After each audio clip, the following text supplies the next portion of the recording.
And did anybody here go to St. John's Seminary? So St. John's Seminary was really what this was on this campus for many, many years. There's a big old building that's right beside Concepcion. That was the main administration building. And lots of people came out of here. Anybody know Father David Garcia? Proud graduate of this seminary. And you're sitting in its cafeteria. So the cafeteria for all these little boys, because it's more like a high school, was then converted by the Archdiocese along with their chapel, their mid-century chapel, to another use. For the first time in probably 100 years, Mission Concepcion has a parish office.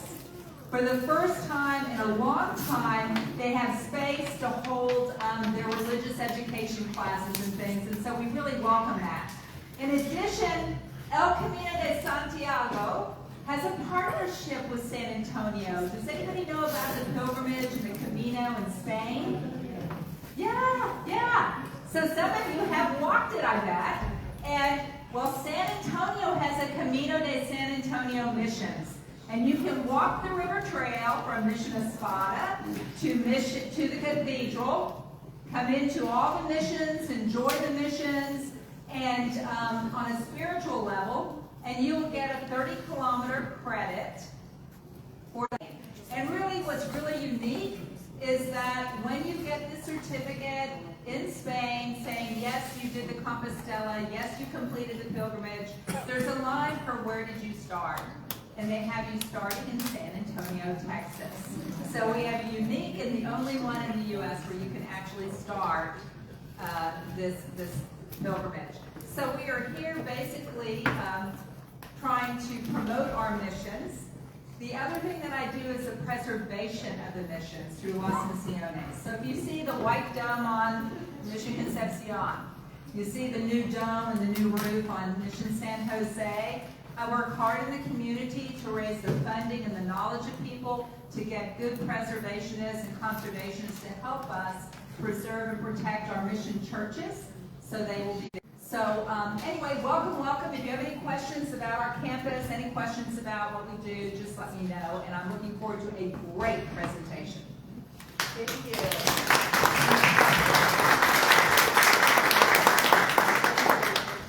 We appreciate everything that she's done to this point, everything that she's doing for the missions. Next up, I want to bring up Allison Young from the San Antonio Missions National Historical Park. We want them to be a part because they have been huge supporters and they're always willing to share what is going on. Hi everybody. I have just a few brief updates because I think the programming today will be so incredible. There are a couple of facility projects coming at the park. The Harris House, located outside of Mission San Jose, you'll start to see some construction activity around that. We have an exterior rehabilitation project coming. This was the home of Ethel Harris, who was the first superintendent of the Mission San Jose State Park. It's a mid-century modern building, but if you see construction activity in the next few months, that's what's going on there. Another project we have coming is that we will be replacing the roof on the Convento here at Mission Concepcion. It's right now has an asphalt over the top and it's at the end of its lifespan, so we're very excited to get that updated. A couple other things that are coming. In September, the World Heritage Festival is coming. Colleen's here from the World Heritage Office. And what we really wanted to highlight from the park side is that part of our programming for that festival will be mission descendant focused tours of the mission sites. So please check out our website and our social media for more information on that. Christine Jacobs, our park superintendent, also wanted me to highlight that this fall we will be scheduling a mission descendant open house. We've had one before. We haven't officially set the date yet. But once that's scheduled, we'll be sure to coordinate, especially with Margot and Diana, to get that disseminated out to this group. Everyone's welcome and we want you to come and visit with the park staff and learn even more about what we have going on. Lastly, last weekend, and this happened through my program, we had a Heritage Values workshop with in partnership with UTSA. archaeological sustainability. They're doing a lot of research with us in the park, and we pulled together mission descendants, community stakeholders, neighbors to talk about what the missions mean to them, what value they are to the community, and we want that kind of at the forefront of any research we have going forward. So we had some participation from people in this room. It was greatly appreciated, and we just want everyone to stay engaged with the scholarship we have going on at the park. Thank you. We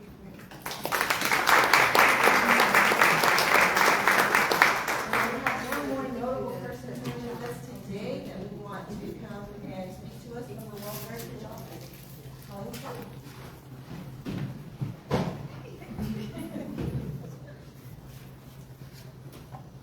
I'll be real quick. Allison mentioned the World Heritage Festival, and that is September 4th through 8th.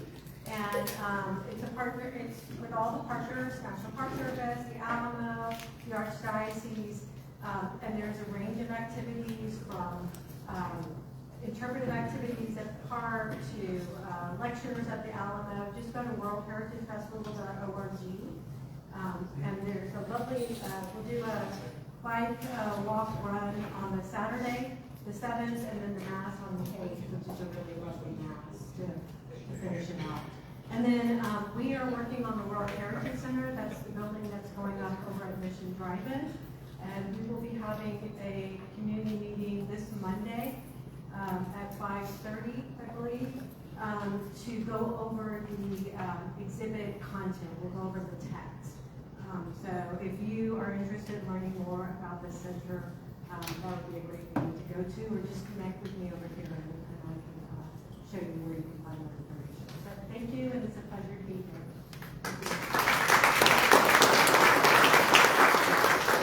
Now, without further ado, I want to introduce a very important person. Morgan and I are always looking for individuals that we can come to have to speak to our group, that are knowledgeable about history in Texas and San Antonio. And this individual we've been wanting to reach for quite a while, but didn't know how. And we had the fortune of meeting one of the students of Dr. Galan. And she connected us with Dr. Galan. And Dr. Galan said, well, I know Amy Porter. Dr. Amy Porter. We were like, yes! We want to meet her.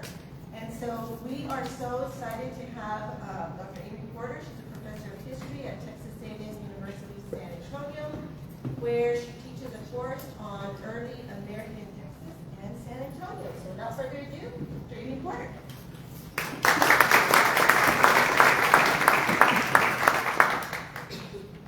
Thank you. Good morning. I want to thank you all for being here. We have the pleasure of the participation of 3 speakers who dedicated their careers to increasing our understanding of early San Antonio history, including, of course, the San Antonio missions. Taken together, these scholars have incredible expertise, and they have generously agreed to share some of their work with us today. Now, as the moderator, I'm going to tell you all how this is going to work this morning. Hopefully that's going to work. I will introduce each speaker just before they speak. They will have time for their presentations, and I will ask that you hold your questions until the end. And as the moderator, I will ensure, if I have to cut them off, I will, that you all have time to ask your questions, and we have a good discussion. So we will begin this morning with David Carlson. Dr. Carlson received his PhD in history from the University of North Carolina, Chapel Hill, which has a fantastic history program. He served as the archivist at the Bexar County Spanish Archives since 2012. Prior to this position, he was in academia. He was an assistant professor of history at UT Canyon. I think we can all agree we are very happy, very lucky that he decided to leave that position and to come to San Antonio and become the archivist at the archives. Dr. Carlson has an immense knowledge of Bexar County history. He's given numerous presentations and published his work in several venues. And for anyone who's needed help, who's needed to access documents from the Bexar archives, you know Dr. Carlson, you know that he knows those documents so well and is so generous with his time and his knowledge. So please join me in welcoming Dr. Carlson.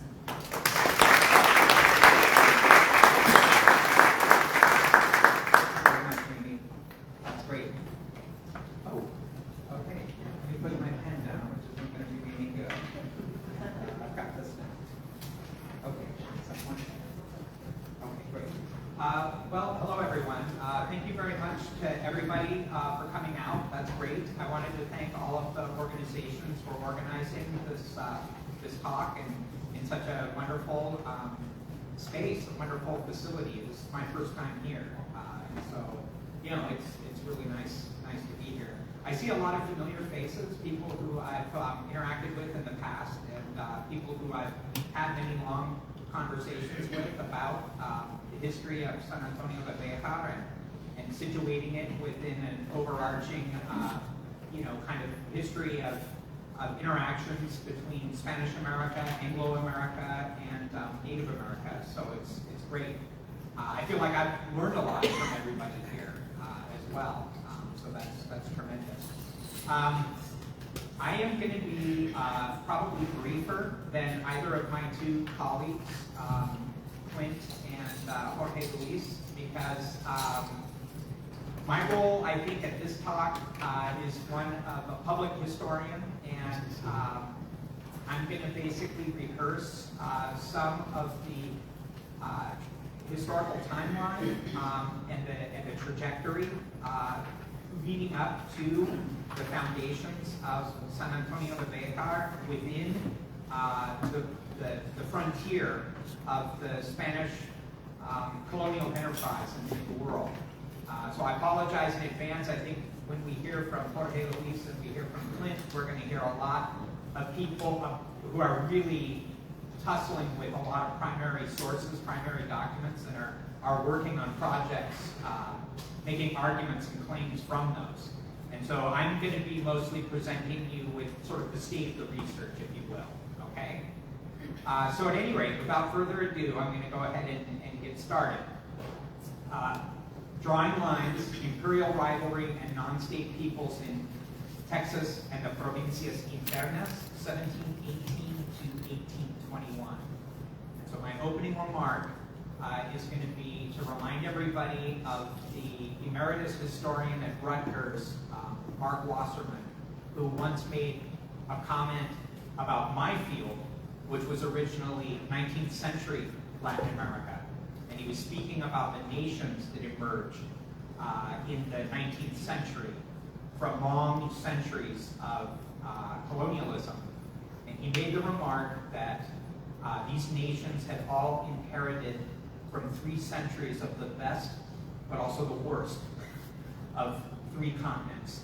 And so I invite us all to look around this room and to understand that all of us, everyone in this room, is an inheritor as well of the best, but also the worst of 3 continents, okay? So without further ado, I'm going to start with this map. I could have arbitrarily picked any of a number of maps to indicate that any place that there is an empire, that empire has a frontier, and it seeks to defend that frontier in some fashion. I could have picked Hadrian's Wall in northern England. I could have picked the Great Wall of China, and those would have had more immediate recognition.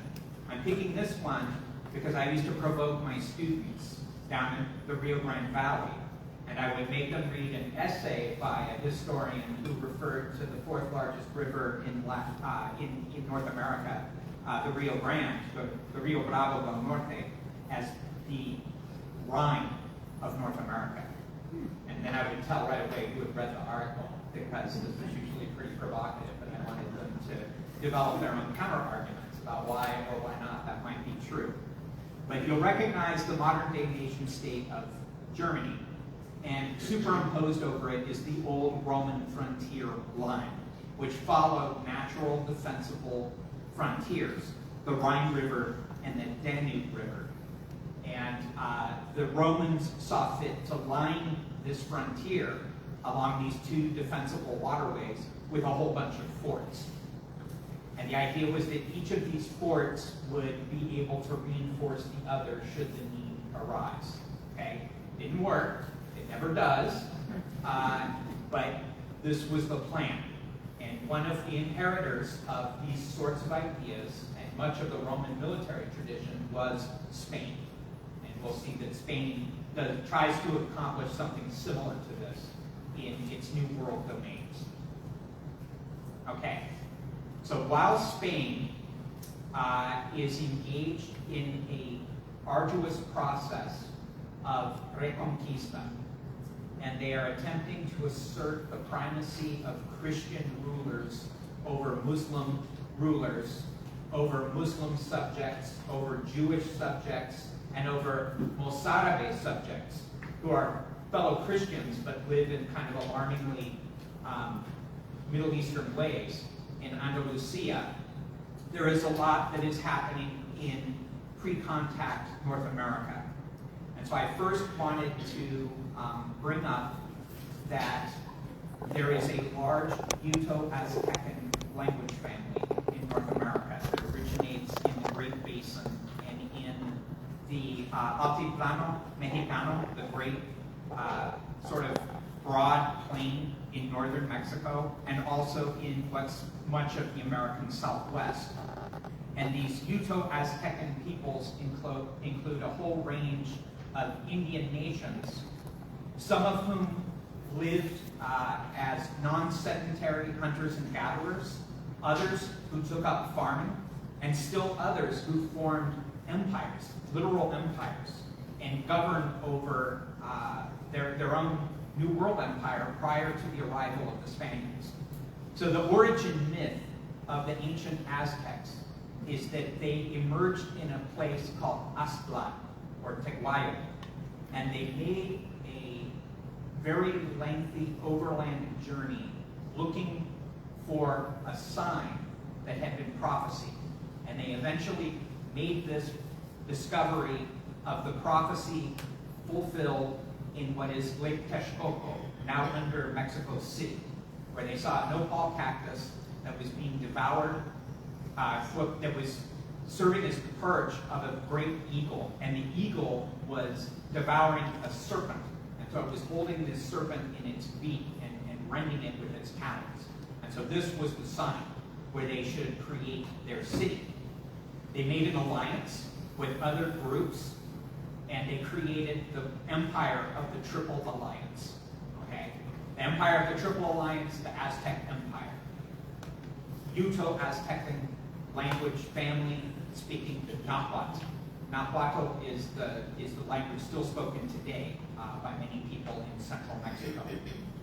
At approximately the same time that the Aztecs are moving south, there are other people who are moving out of this Great Basin territory who are Uto-Aztecan speakers, who are Shoshonean. They speak the Shoshonean family of languages. And some among these people are going to become the Utes and the Paiutes, who give their name to the state of Utah. And still others are going to become the Numana, who we call the Comanche. Okay? So these are all people that speak kindred languages, but they're going in kind of very different directions.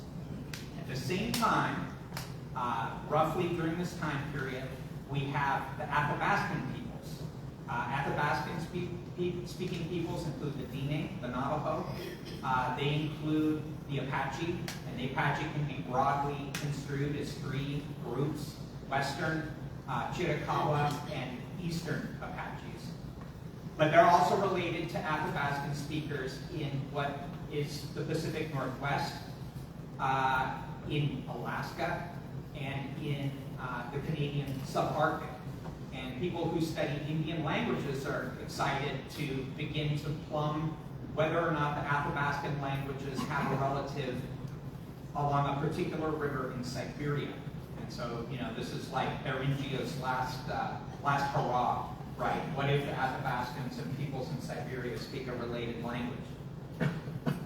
Now, the Spaniards begin to colonize the Caribbean, and then the Spaniards come to the mainland of North America with the Cortez expedition, and they manage to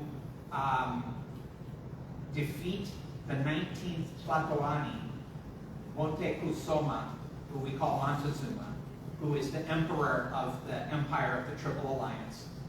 They defeat his successors, including Cuauhtémoc, Eagle that descends.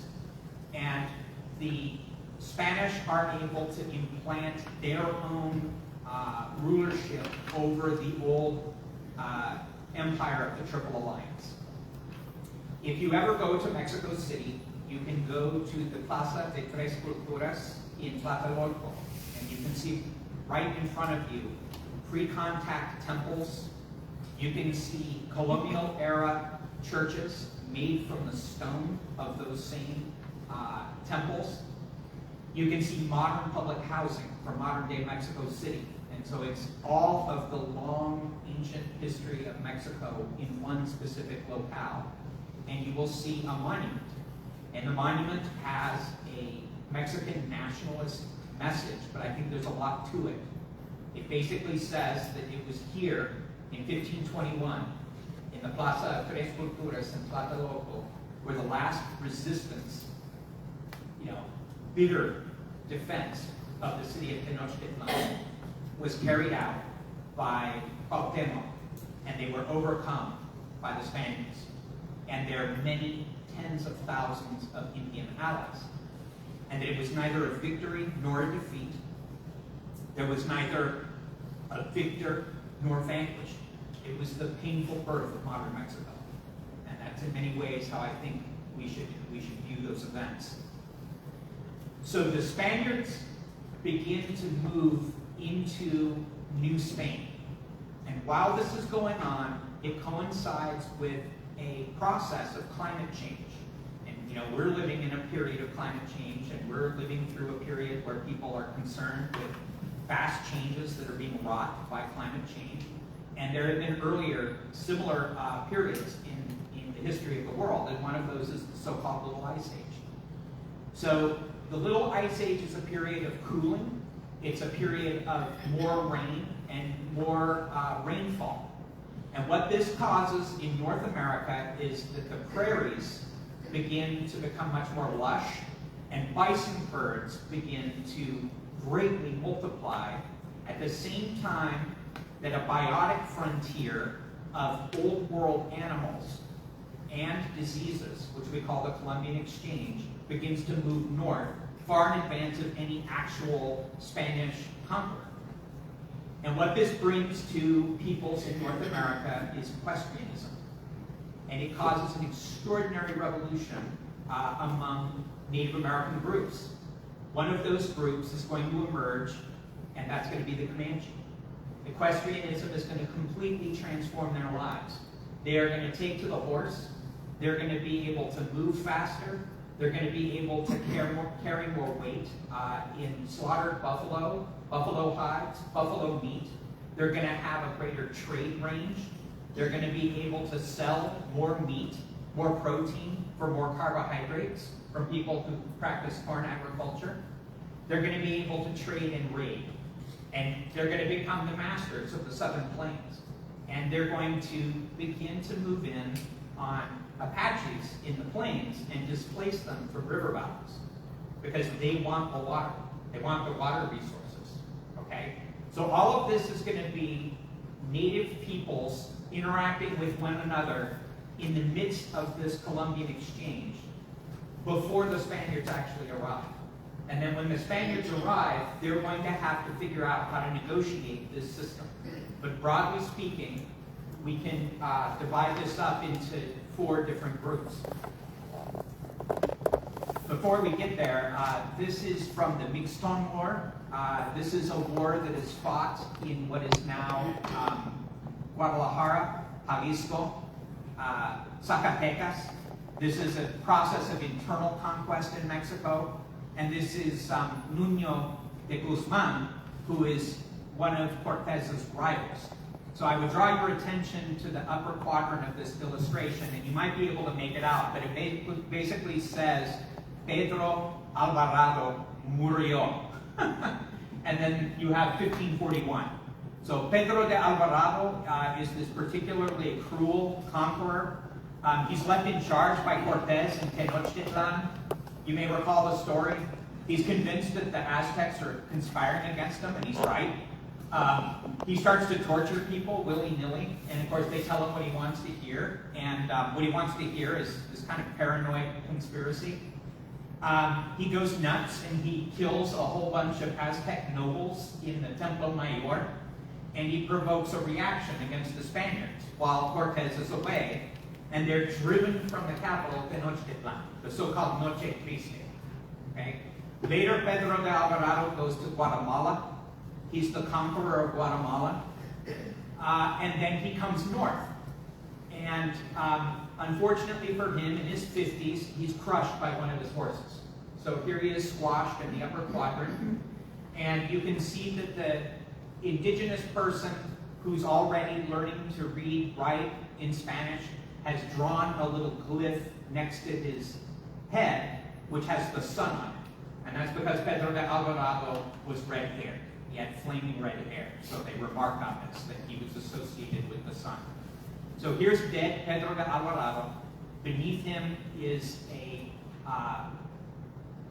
friar who is baptizing an Indian and bringing in this idea of Christian conversion.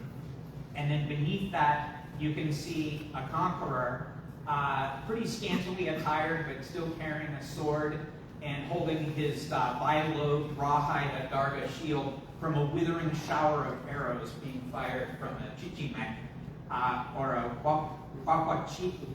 Guapuachile Indian in what we now call Jalisco, what was then Nueva Galicia.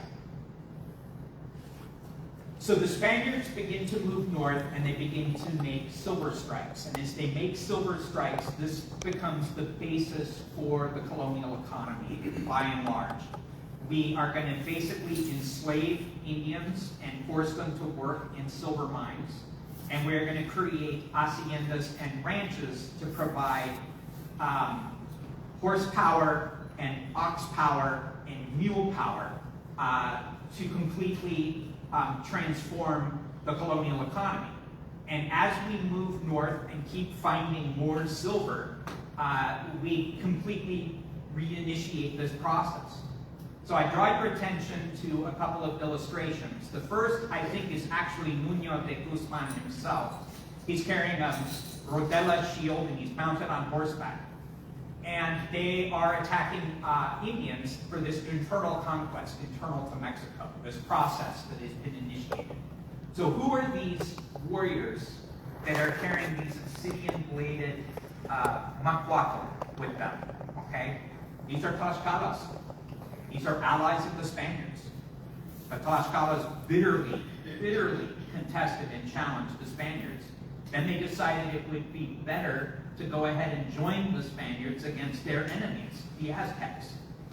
Then they decided it would be a really good move to marry nobility among the Tlaxcala to Spaniards. And they would create powerful dynasties.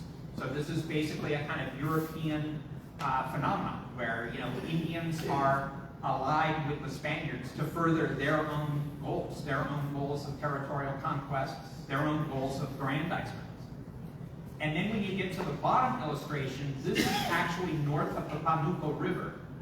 And this is the Chichimec War that comes in after the Mixton War. You might think of a lot of what I'm about to tell you as every 20 years there is another crisis in New Spain, Nueva España, that the Spaniards have to meet and that they have to, it's a series of challenges that they have to respond to. So this is the Chichimeca War that lasts for much of the 16th century. And you'll see that by now the Tlaxcala are carrying steel swords. So they have gone from Stone Age to the Iron Age, right? Through their alliance with the Spaniards. As the Spaniards move north, they have this arc, this pale of settlement.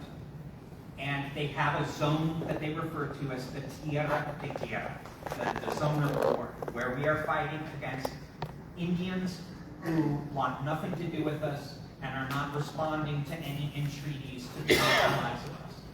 So some of you may be aware of the requerimiento, where the Spaniards would read this proclamation.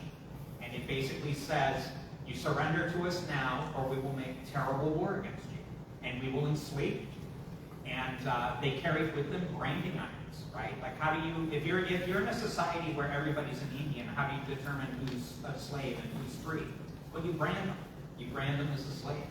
So if a slave is taken in war, that's an enslavable category. You brand them on the cheek or the forehead with G, you know, guerra, a slave taken in war. If it's a slave who you purchased from a slave market, because the Indians practiced slavery among themselves as well, you brand that person with an R, rescate, rescatado, right? We purchased this person, okay? They make their way north, and this is the situation that's going to prevail into the 17th century. Here's our rivals in the 17th century. The Numanu Comanche, Shoshonean people, who first appear in the written record precisely in 1706, in the 18th century. Before then, there is no mention made. There's nothing to differentiate the Numanu, the Comanche, from the Utes or other Shoshonean peoples until that time. We have the Wipai Nde, the Ipande, the Lipan Apaches. These are the eastern Apaches. Okay? We have the French in New France, and we have New Spain. Okay? So this is the territory in question. And this is what provokes the Spaniards to begin to pay greater attention to this distant frontier, including where we live, Texas. So the first thing that is going to happen is that in 1680, the pueblos in New Mexico, at the headwaters of the Rio Grande, rebel, and they drive the Spaniards out of New Mexico, Nuevo Mexico. They drive the Spaniards out, and what's left is all of the horse wealth of the Spaniards, which then becomes trade goods that are traded with other Indians, who then take to these horses and begin to transform their lives, including the Comanche. Meanwhile, the French are faced with the prospect of the English, their rivals, having established colonies on the eastern seaboard. They're rivals for North America.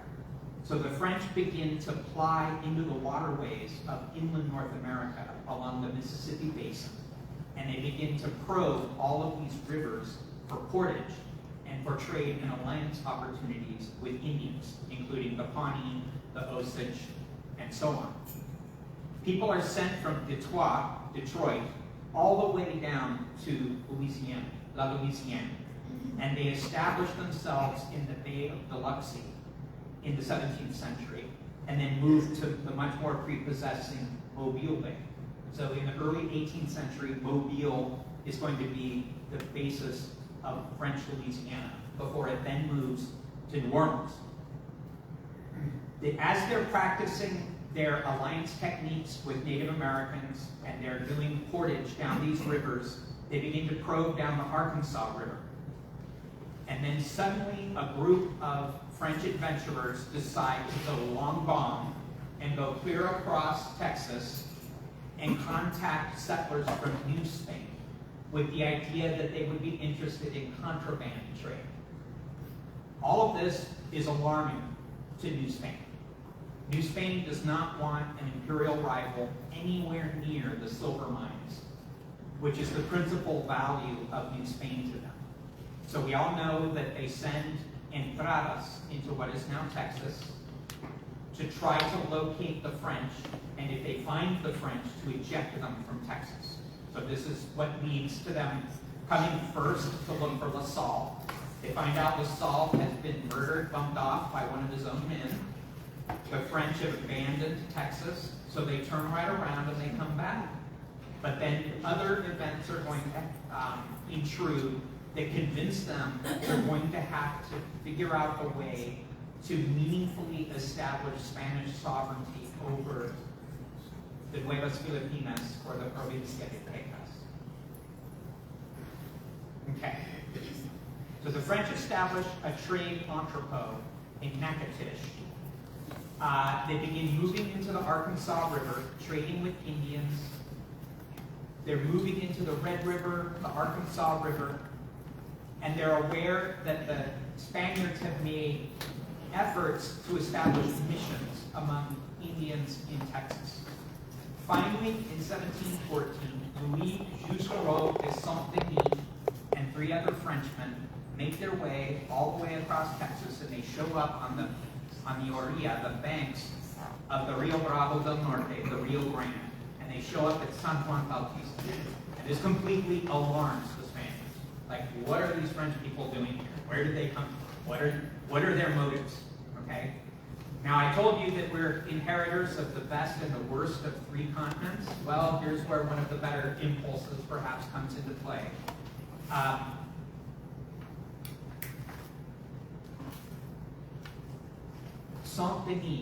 Saint-Denis falls in love with the daughter of Ramon, the Spanish commander, or not the daughter, I'm sorry, the niece of Ramon at the fort San Juan Bautista. Okay? So this romantic involvement may have a lot of impact on the history of Texas.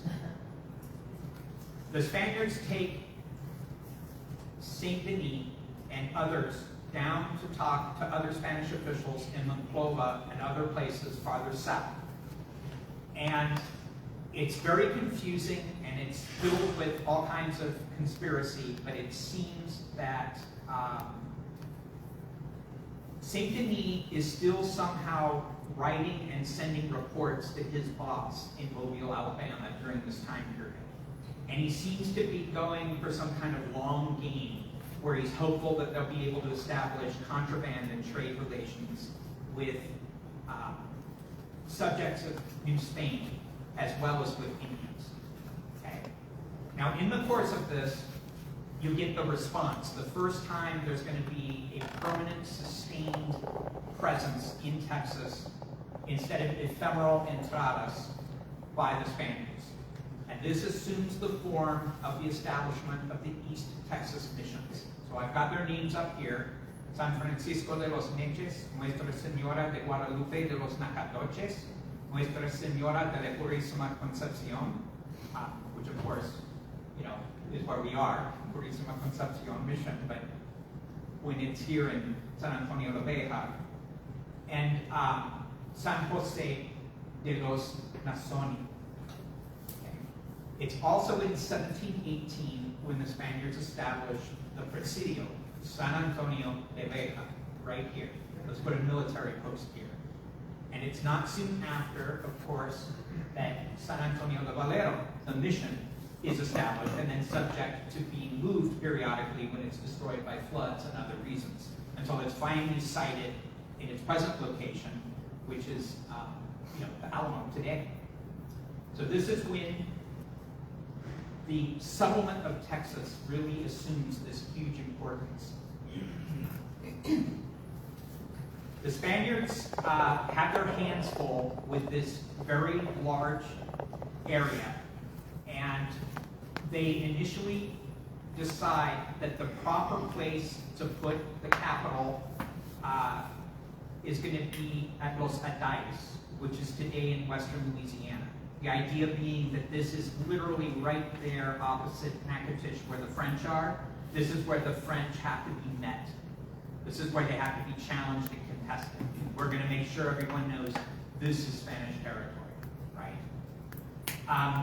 The problem that Spain runs into is that this is a vast, huge area, and they simply lack the resources to be able to effectively settle it and exercise meaningful sovereignty. So,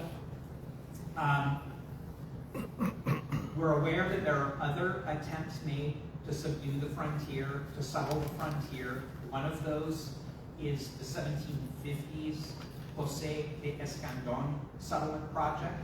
This is Nuevo Santander. This is when the original villas along the Rio Grande are established. So Camargo, Lier, Reynosa, that entire effort. And for those of you who aren't aware of it, there is a marvelous website that was put together by the Archivo General de la Nación in Mexico City, UNAM, the big university in Mexico City, and the Centro de Investigaciones Históricas, which is called Poblar el Septentrión. And you can go and log onto that site, and you can look at actual literal census records from the 1750s for each of these towns. So if you know anyone from the Rio Grande Valley, or who has family or ties or roots in the Rio Grande Valley, I urge you to check this site out. It's just incredible. You can scroll through it by town, and before too long, you're going to find the Spaniards discussing all of the settlers. They want to make sure they've got all their weapons, and it's kind of an alarmingly large number of weapons. And they want to make sure that these people are capable of defending the frontier. It's implicit that they're in a very hostile part of the world, and that there's a military militia service that's required of everybody who lives there. They talk about the size of people's horse herds. They talk about the size of their cattle herd. They talk about how many sheep and goats they have. I mean, it's really a kind of astoundingly incredible amount of detail that they've lavished on this document. And of course, you'll see the surnames straight away. It's like you go to Mier, here's the Hinojosas, here's the Falcones. You know, you go to another town, here's the surnames, here's the De los Garza, right? And you can see the marital status of people. In many cases, there's widows, and of course, a lot of these widows have property in their own right. This is where the book of Dr. Amy Porter will come into play and help you. You know, something that was very confusing to Anglo-Americans when they arrived in this part of the world was the ability of women to have property in their own right and to inherit property. And as you study the history of the frontier, you do encounter some really, I mean, you go from the macro to the intensely local, granular level, and you can find some pretty remarkable stories, all the way back in the Chichimeca Wars, where a man has established a business connection with a tough widow out on the frontier, and she's fronted him the horses to be able to engage in a military campaign. But she expects a 50% return on the investment of any of the loot that's collected by this soldier who she's paying for. So this guy has tracked a bunch of hapless Chichimeca in a cave. He's approaching the cave. The first arrow that sails out of the cave puts his left eye out. The second arrow hits him in the head and kills him. And then his capitan, like the leader of this basically slaving expedition to enslave these Chichimeca Indians, has to settle his affairs and settle his account. And so he has to go through and sell everything that this guy owns to make sure that this widow gets half the proceeds by law, right? So, the frontier is a tough place, and it's going to be a tough place for a really, really long time. Okay, so here's an example of the plans that the Spaniards make that are never realized. I think we've all seen this wonderful image from the Archivo General de Indias in Sevilla in southern Spain. And it's like, wow, wouldn't it be cool to build this really neat fort in San Antonio? Yeah, it would. No evidence it was actually ever constructed, right? And this is the problem that the Spaniards have run into, right? What are the substantive limits of the empire? Where do we draw the line? So Texas forces the Spaniards to embark on this circuit, if you will. Okay?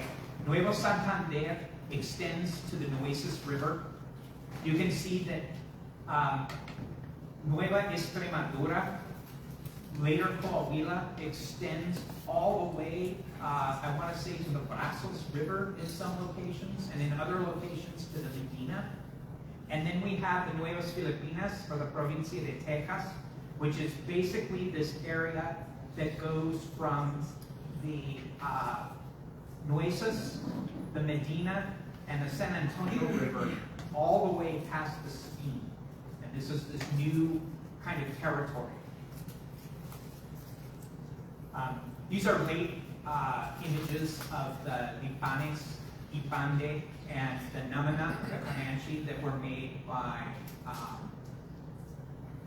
Lino Sanchez Tapia, who is one of these artists who's with the Berlandier expedition in the early 19th century, my period, when the Berlandier expedition is when the Mexican state wants to assess all of the land and its resources and people that it's inherited after independence from Spain. But, this image tells you a lot. You can see that they have horses, they're equestrian. The Namana man is wearing a buffalo robe, and he's here with his wife, and they've got this little bundle of joy, a lot like this one up front here, but in a papoose, right? And so, it's this attempt. It's kind of like a proto.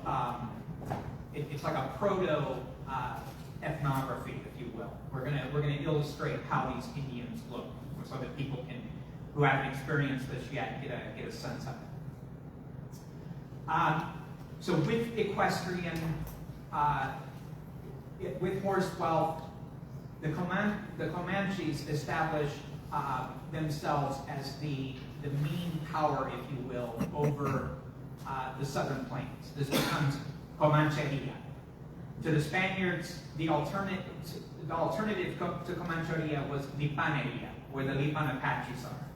And so little by little, the Comanches begin to force the Apaches southward into the Rio Grande area and south of the escarpment in Texas. So those of you who've read and mastered the history of the origins of San Antonio, you know that there's a lot of conflict with the Lipan Apaches and the settlers here in the San Antonio River area and San Pedro Creek. Full-scale wars at times. This comes to something of a climax in 1749. There's an attempt made by the Lipan Apaches to eject the Spaniards from their presidio. The only reinforcements that come to the aid of the Spanish soldiers that are posted at the fort are mission Indians who arrive from the missions, the Franciscan missions, armed with bows and arrows to help reinforce the garrison here. And so all of that proceeds through the 18th century. And then it's like the Comanches come on the scene and largely come to dominate this area of what's now West Texas, eastern New Mexico, and much of what's now the state of Texas. Okay. We get to the 1760s, and we have this assessment of where to draw the line that coincides with a period that Latin American historians always refer to as the Bourbon reforms. Only the Bourbon reforms really, you can't put a really hard and fast line to when they occur. There are previous efforts by previous officials, virreys, viceroys in Mexico City, but the basic upshot is we want to maximize the extraction of wealth from Spain's domains, and we want to minimize the outlays. That's the whole purpose of this process. So as part of this process, they dispatch a visitador, an official visitor, who is Cayetano Maria Pignatelli Ruiz Corbera y Saint Clement, better known as the Marqués de Ruiz.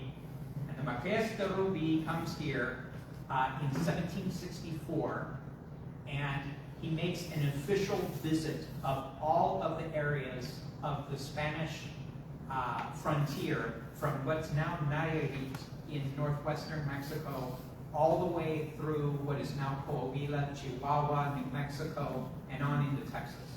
And this entire time, he's making recommendations. Okay. So I don't know that I can pull this up for you. I was going to pull up this wonderful map from the Library of Congress. But the upshot is you pull up one of these wonderful maps made by Nicolas de la Fora and Urrutia, the map makers of this expedition. And this is their map of all of America Septentrional. And drawn right through Texas in red is Nueva línea defensiva. This is where we're going to draw the line. This is where we're going to try to defend the empire. Oh, it's okay. We'll do it another time. Maybe it'll come up in Q&A and people will want to see it. We'll have to blow it up anyway because, you know, it's one of these massive maps where you have to keep, you know, zooming in and zooming in. The upshot of the Ruiz visit is he writes his dictamen. His idea is to reduce the defense budget, the outlay, to 80,000 pesos. That's a tall order. And he wants to defend the frontier with just 15 presidios and fewer than 1,000 soldados. Not going to happen. It's an impossible goal. It's an impossible objective. And then right away, what happened to the 15 presidios? Because in addition to the 15 presidios, he also wants to defend Santa Fe in Nuevo Mexico, in New Mexico. And when he went there on his visita, he found out there were no firearms there. They were literally all armed with bows and arrows. He goes to another presidio. He discovers that there's 61 men in the presidio and they have only 2 muskets that work. Okay? So this is already like a lofty plan on his part, but he's gonna save money and he's gonna put this on a more streamlined footing. His other recommendation is to create a new entity, which is going to be Provincias Internas. This is going to be an area that's going to be under simultaneously the control of the Viceroy and the monarchy in Madrid itself. So already the Viceroy is like, wait a minute, this is an insult to me as the Viceroy. And this is a diminution of my power. How dare they? What an outrage. And so you should expect that this idea of the Provincias Internas is going to go through its own historical trajectory, and there's going to be a lot of problems with it, okay? Which we'll leave at a broad level of generalization. One of our governors here in Texas was this other red-haired person, Hugo O'Connor, okay? Hugh O'Connor is an Irishman, and like a lot of aristocratic Irishmen, he goes and follows Irish mercenaries who are in the employ of Spain and fighting in the Spanish army, the so-called Wild Geese. And he becomes ennobled in Spain. He is going to be our governor for a time, and then he is going to be put in charge of establishing the Provincias Internas after 1775. And unfortunately, he's also going to begin drawing up a literal war of extermination against the Lipan Apaches. The idea that, like, we're going to have to create an alliance with other Indians, and, you know, it's Machiavelli, right? The enemy of my enemy is my friend. We can divide and conquer, and the way to divide and conquer here is we establish an alliance with maybe the Comanche, and together we try to take out the Lipan Apaches. And so that's what he's going to do. Here's the wonderful Urrutia map for San Antonio de Bexar, the one where he famously mislabels the acequia and all of that. It's in the British Library. I think we've all seen that before. Rolling right along.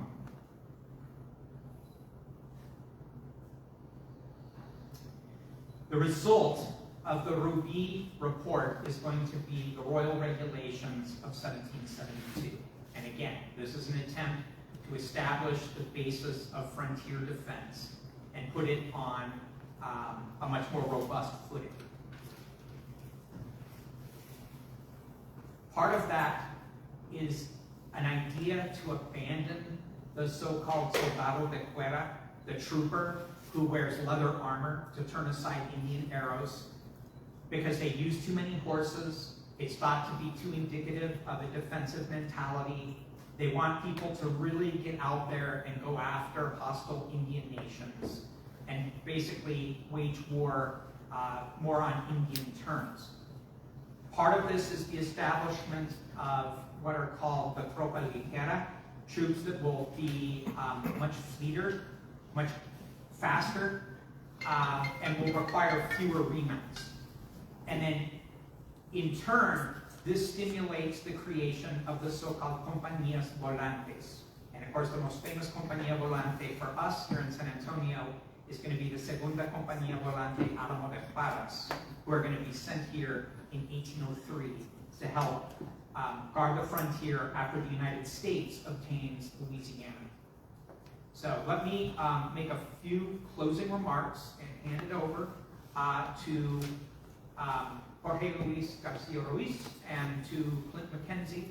I first wanted to point out the line of presidios that was established because of the Ruiz reforms is remarkably close to the present-day national border between the United States and Mexico.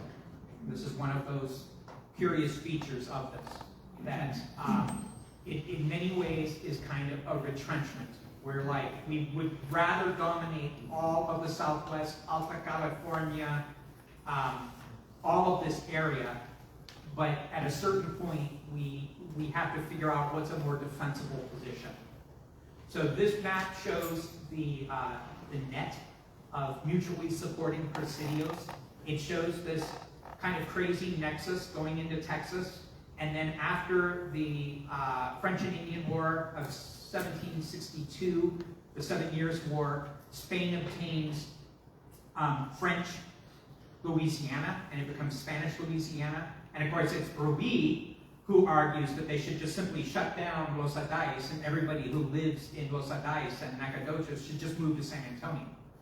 And so he's the impetus for that later transformation, moving the capital of Texas to San Antonio de Bexar. Okay. Here's where our maps lie. You look at this map and you think Spain has all of this territory like squarely in its control. Not so. This is a frontier. This is a kingdom of Mexico and a kingdom of Nueva Galicia and the provincias internas, right? There's the Bolsón de Maipimí. This is where there's a large Indian slave market in Parras, and there's ongoing fighting between the Segunda Compañía Volante Álamo de Parras and the Mescalero Apaches. Different renderings of the same composition.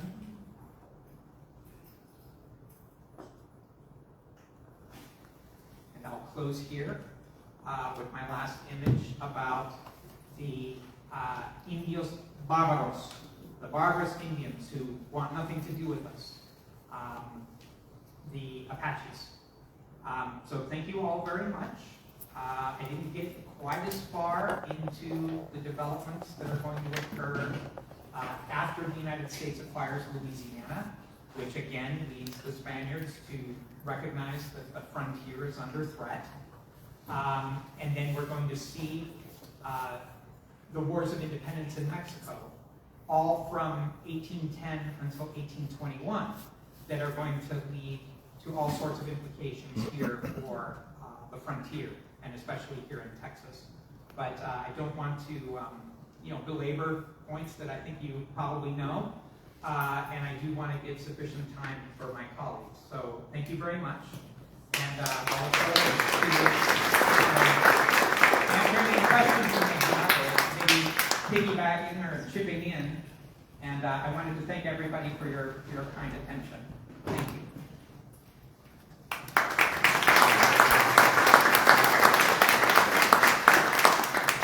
Thank you, Dr. Carlson. Okay, our next presentation will be from Jorge Luis Garcia Ruiz. He received his PhD in Ancient World Studies from the Complutense University of Madrid and a Master's in Archaeology from the Autonomous University of Madrid. He's a historical researcher with expertise in the Spanish history of North America, especially the missions and presidios. He has published several works on topics such as the origin of the name of Texas, the foundation of San Antonio, the presidio. He's working to make documents more accessible and available to researchers. He has his books, I should add, on a table in the back, so you can look through these, and I think he's going to speak about some of them. And some of you all might have heard him yesterday on the radio. Yes, on Texas Public Radio, he was on the Rondetta's program. So I encourage you to go back, you can find that on the internet and listen to that presentation as well. So please join me in welcoming him.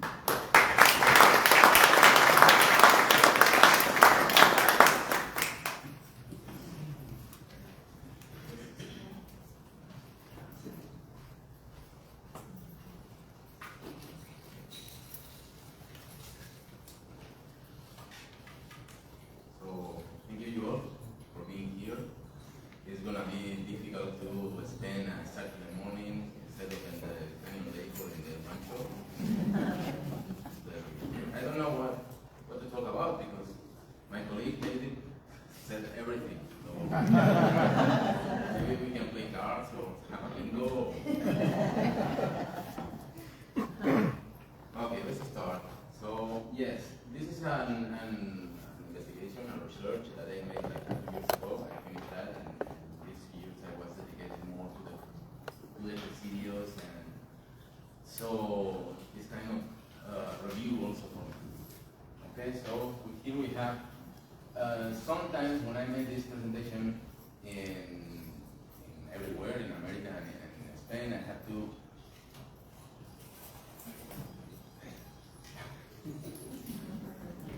I have to clarify that this is the San Antonio de Valero mission, but it's the Alamo. Many people think that everything started in 1836.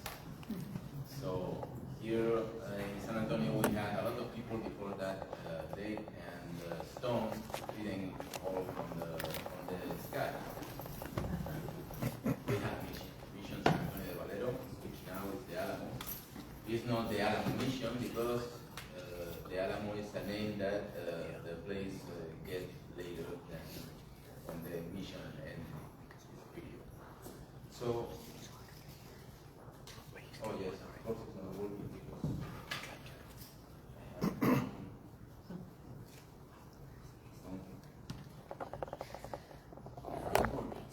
so I was working in the 3 books that the Archivist of San Antonio. Right here? Yes. Okay. The 3 books that the Archdiocese of San Antonio have in their archives in the Spanish archives they have. Okay, so everything is here. It's the true birth certificate of the city of San Antonio.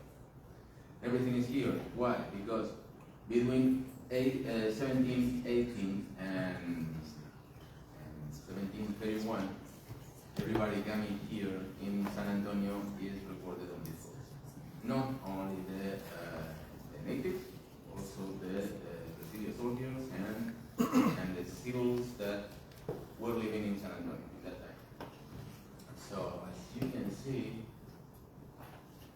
it's a very beautiful artwork here, right? Everything here is made by natural feather of a bird.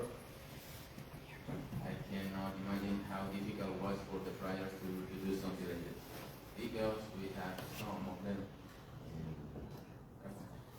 The documents are in this shape, okay. Sadly. So we have the ink is a pigment in water, so if after that more water came or humid or whatever, we lost the records. Okay. And well, this is the hands of the archivist of the Archaeological, and she gave me a pair of gloves, and I said, no, I don't touch this. You touch this, you make a scratch, and you want to kill yourself. So some of the documents even lost material. Okay, this is the shape they are, and it's not so easy sometimes to read the documents and to get the information around those documents. In other cases, it's very difficult because the ink was so powerful that crossed the paper and shows in the other side. And this is how the friar. There is one friar that in 1749 just came to the documents and said, okay, we are gonna lose this, so I have to rewrite everything in some new pages, and this is what we have, and you cannot imagine how small it is in the original book. So if you look at this book, the original is even is not so big. Imagine all those lines written with natural color. Some of them we have around 55 different friars writing on the book. The three first books written in San Antonio. And we have something like this. Okay? It's also very difficult and very different from this one, and the other one. So some of the friars were literate and some not so much. That's it. So this is the book. This is how it is the book. So this is what we have. And you see the ink right there, okay, washed by water, okay. So there is a problem because all this ink is that we miss right on top, and it's hiding the second report, and this is my life. The other one is like this. So thanks to the Microsoft, because gave me the capabilities of zooming the document, because if not, it's very difficult to read this, even with my glasses.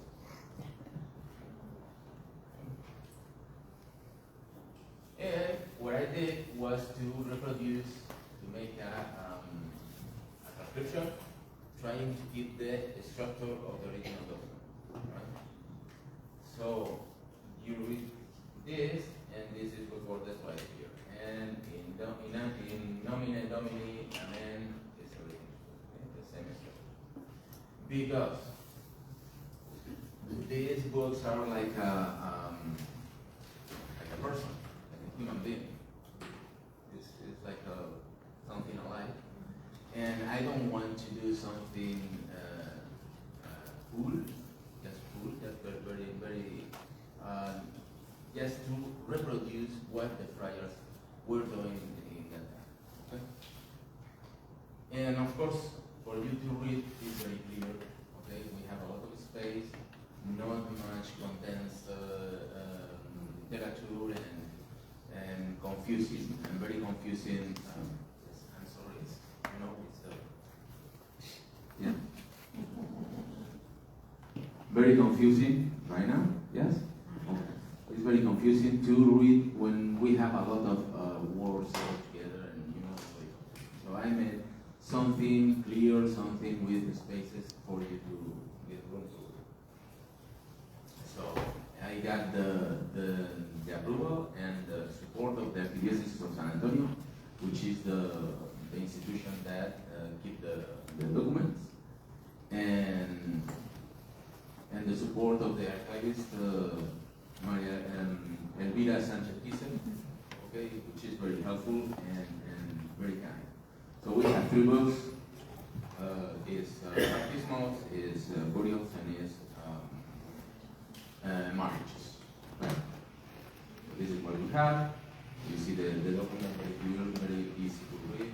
As I told you, very express, and everything is black over white, too easy for you to read. Not like the original document, which is very difficult. So there is a lot of abbreviations, and only in the Spanish version, I took the time to make just a presentation of each abbreviation for you. Yes, we have 55 writers on this book, so sometimes for años we have several different abbreviations. Seems the same, but sometimes are very different. And from previous work that we had, the last page for this was the 117, and using more or less the same font, the same source of letters, I get to the 401. If you take out maybe, I don't know, 20 or 30 pictures, so the rest is the information that the previous work didn't report.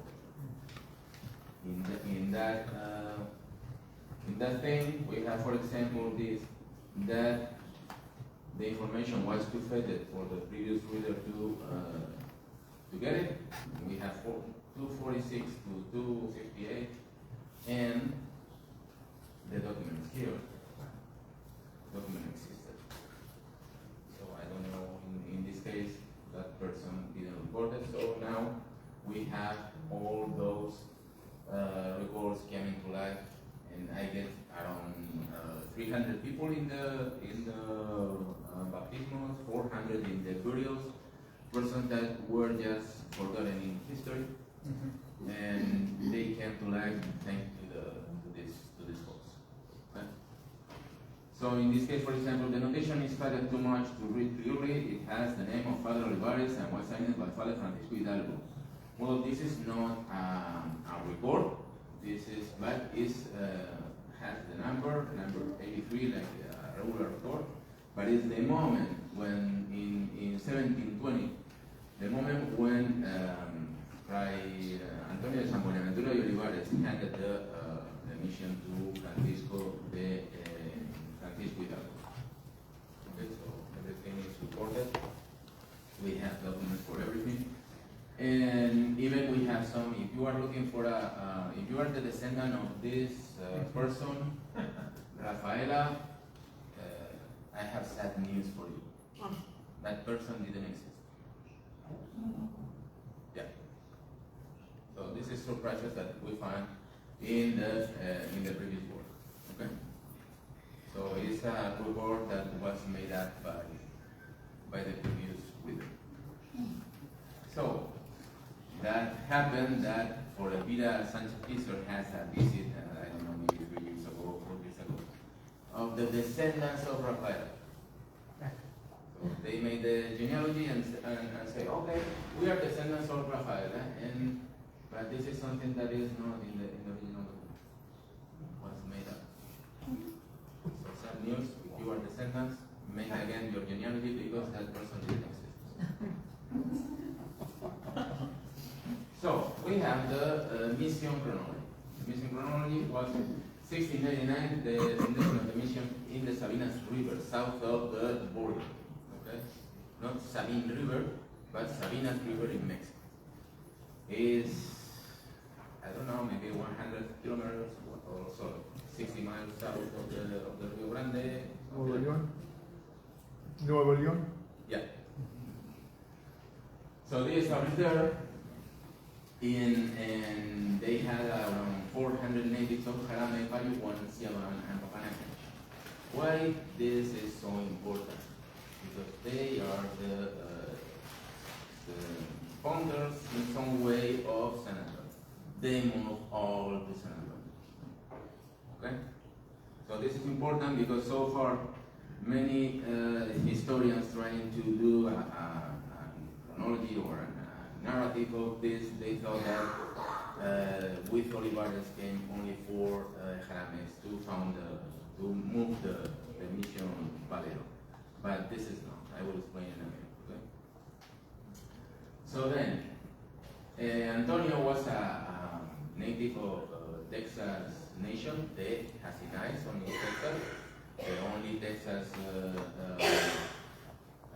native that came with, probably came with Massanet, Ephraim Massanet, when they retired from the East Texas, and was working as an interpreter at the mission. And by some natives, who knows, in that time was a violent time, so get killed. And the rest of the Indians of the mission, they by fear, they abandoned the mission. So they go north, and Fray Antonio Samuel Ventura Olivares was following those Indians to say, okay, nothing happens, don't worry, let's do again let's do the mission again. And that happened in 1700, and we have the document right here. Okay, the foundation of the Misión de San Francisco Solano, which is the president of the Misión de Valero. Right? So then, in around that time, 1700, Capitan Diego Ramon said that more than 500 people were living in San Francisco Solano, from the Jarames, Siaban, Payuguan, and Papanac. So everything is according to the people in the Sabinas River in one year before. Okay, so the new mission wasn't a new mission; was a mission for the previous. So they were suffering continuous attacks by the Tobosos, by the Apaches, by everybody.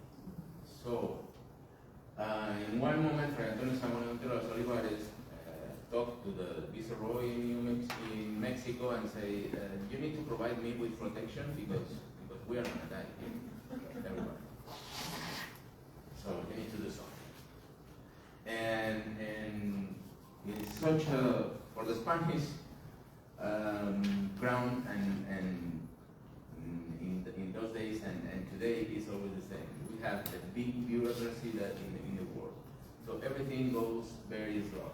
And we don't know why, in this case, everything happened very fast.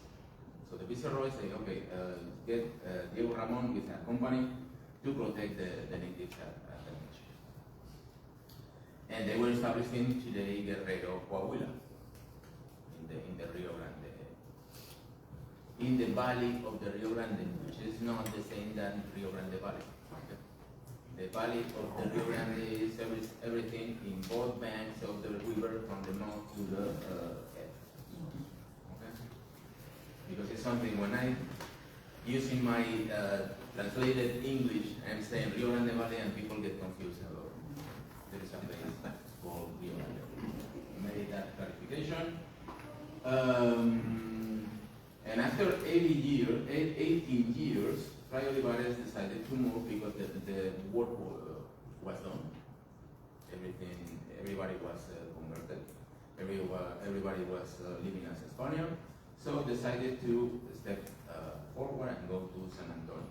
Okay, 18 years. What happens that all those? So this is the document, and this is the document inside the baptismal book that certifies the movement of the mission. It's not a foundation. San Antonio de Valero wasn't founded, was moved. Okay? And what is a mission? The first thing that we have to learn. Let's give a minute.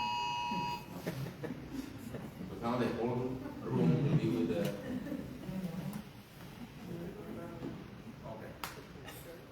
The whole mission, the mission is a commitment. It's the commitment of the friar to go somewhere and convert the natives. It's not a bullying. So a bullying is the consequence of the mission. The friar go to San Antonio, converting the natives, and the natives build themselves their houses, their wall to protect themselves, and then if there is time, they will and in the case of San Antonio, in San Antonio de Valero, we have a church, obviously, from mud, from grass, and they decided to build a new church, but that never happened because when they finished, they covered the church, fell down, and so the point here is that to build a church is not the main work of the natives at the mission, like someone else is saying around. Okay? We have the document. Se mudó esta misión. The mission was moved por la inopia de agua. They didn't have water. Oh, this is rare. They were in the Rio Grande River. But the Rio Grande River get flooded and cover all the land. So the mission need to be separated from the course of the river for 2 miles, something like that. So they get water from the well, but in that area, if you don't know, if you know Guerrero in Coahuila, my goodness. a friar that was Spinoza was saying, it is like in Toledo, Spain, we have 4 months of winter and 8 months of hell. So no water, they got to move it. And they moved to San Antonio. This is a picture of the San Bernardo church. That is the remains of the 3 missions that they Luis Juan Bautista in today Guerrero World. In those documents, in those books, we have, for example, the first baptized in San Antonio, 1718. Boy from Jarame nation and state, because it's a párvulo, okay? And this is the same signature of Antonio San Buenaventura y Olivares, one of the few that we can find. It's not so easy to find it because Antonio San Buenaventura was very old and probably didn't have the lenses or I don't know. So in this case, many of the friars were writing their reports, and Antonio San Buenaventura y Olivares said, okay, it's good. Probably that was the problem. We have Antonio Marfil de Jesus, which was the friar in charge of the San Jose mission. You get the statue at the outside of the wall. And this one is Giraldo de Terreros, which was the friar that died, killed by the Comanches in San Sabas, Mission San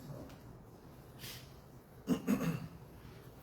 So we have not only natives, we have also around 55 friars, we have 160 Spaniards, and I will explain later this, and 11 mulattoes. So we have a very diverse mission, not only natives. A lot of important information is in the reports. For example, in this case, acabóse por diciembre el Sarampión.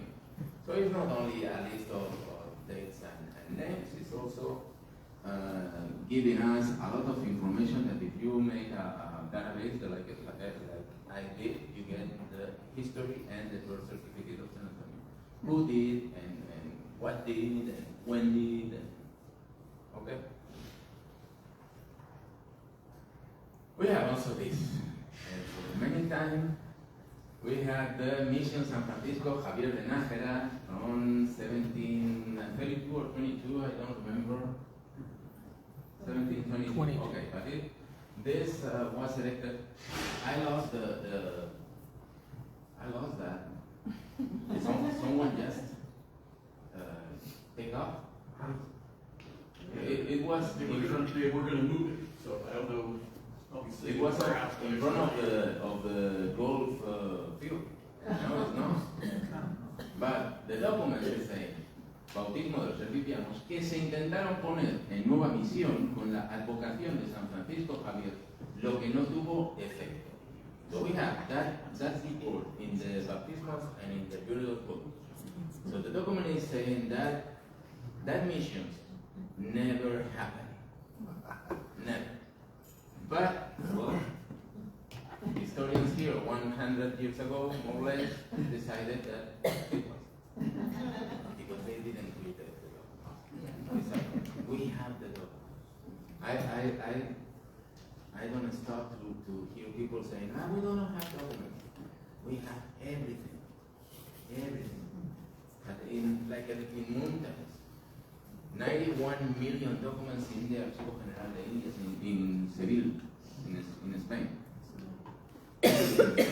Because Spain was the biggest bureaucracy, more than the United States today, in that time.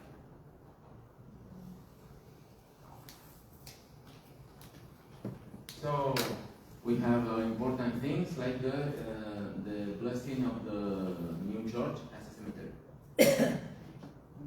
The new church, the Alamo building today. This is a cemetery. And it's blessed from 1749 or 1744, right? 1744. And he's writing in 1745. 29 September, so we got the proof. There is a cemetery. I don't know what happened with bones. Maybe our dear colleague can enlighten us about that. I can't. But it's a cemetery. Was a cemetery. And we have, for example, this, which is a report giving us an idea of who is interred and where it's interred. Because we have this for 1737, almost century, saying that on this spot, January 4, 1937, bones of 4 unknown persons unearthed, reinterred May 11, 1937. It's a plaque in the cross of the church in the Valero Mission, in the Alamo, right? Unknown persons. And we have here. El primero se enterró en la iglesia nueva en medio del crucero antes de acabarse. So this is like you know the film of Indiana Jones, right? Or there is a X marking the spot. Okay, so there were at least 2 people, Tomás de Agüero, Pátulo, an infant, and then the Garcia nation, and was interred there. And the other one was Don Joseph Antonio Bueno de Rojas, who was a Canary Islanders, that is part of many of the baptismals and acting as a godmother. Okay. So I think he was a worthy person in the San Antonio and worked in the mission and everything. So we have this. So I'm hearing that the natives were enslaved in missions. Why they have fiscal, alguacil, which is the policeman, alcalde, síndico, alcalde, governor, regidor. So all these names are the municipality in any single town in Spain, even in Spain, not in America, in Spain. So the mission was at work, and the natives were electing their own alcaldes and policemen and everything.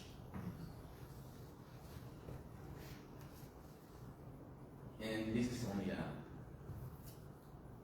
small, right? Because we have a lot like this. It's not just an exception, it's a generality. We have a lot like this. We have, for example, we know a lot of the native names because the friars recorded them. They recorded those.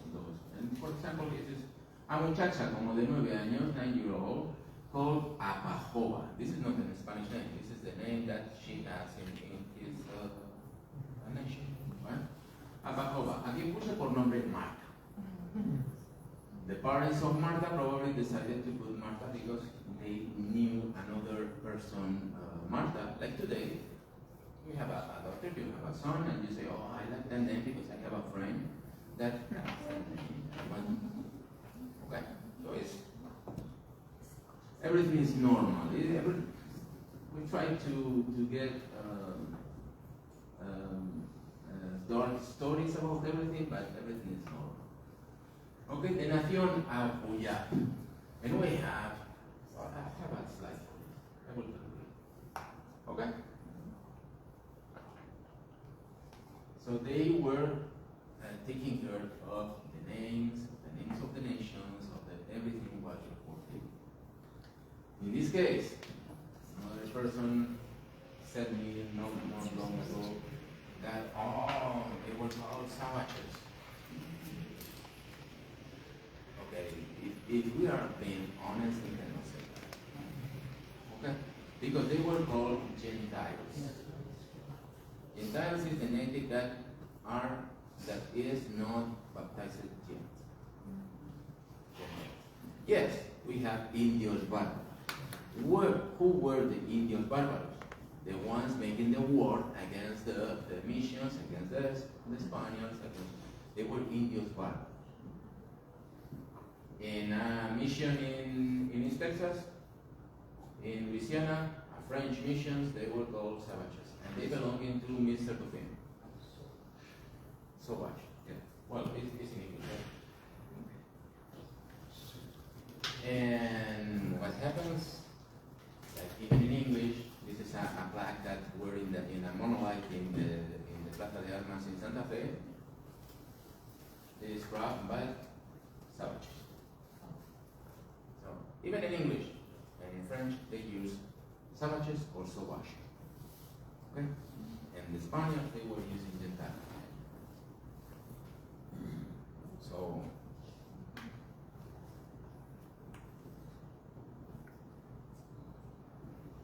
then in the baptismal book, 500,000 words. This is something that the Microsoft gives you. How many words we have? 500,000 words. I check how many words we have related to enslavement. Enslavement, one and two. Only two, of course. And these two persons are not related to the mission. Those were living in the San Fernando in that time. What's the name of San Antonio? San Fernando. And goes to the church, to the mission church to get married. Okay. So in this case it's a baptismal, in this case it's a marriage. So if I'm asking you, this is not because I'm a Spaniard. Because if you read my book about the procedure, you will find that I'm very fair, I'm very objective. I'm representing also a very black piece that we have in Spain, yes, in history.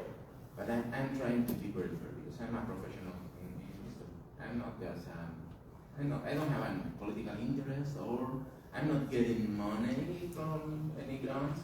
So I'm independent, and I can say that, please, before they start and speak about all that everything things that happens, get the comments. Okay? Get them. So only two esclava. And that esclava was making the task of godmother. So if you're a slave, how you could become a godmother? If you don't have free, how you could take care of the kids of your friends or whatever. And this was very serious in the Spanish Catholic Church in that time. Okay, so there is a lot of things that we have to rethink. Okay. So I can pass this, for example. We got the list of the different nations living at the mission. Because in every single record, the friars put this guy is coming from the Mayaya or the Jarame or the whatever. So we have the list. And this is not just this, it's also this. We have a lot, right? But the point is that many of them is a different transcription. A transcription is okay. We have 55 friars. Each one have a different year, and sometimes we have the slide of David, with the Lipan and the.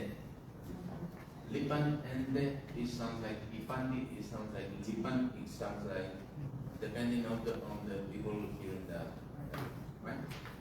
So we have here, Yerbipian, Yerbipiamo, Yerbipiama, Yerbipiamo, Yerbipiamo, Yerbipiamo, Yerbipiamo, Yerbipiamo, all of these are the same. But depending on your interest, some people are saying that, oh, we have 1 million people in each of these tribes. Oh, come on. Be serious with them. Okay? So if you want to get the truth, be serious. So we have a lot of this. And going to the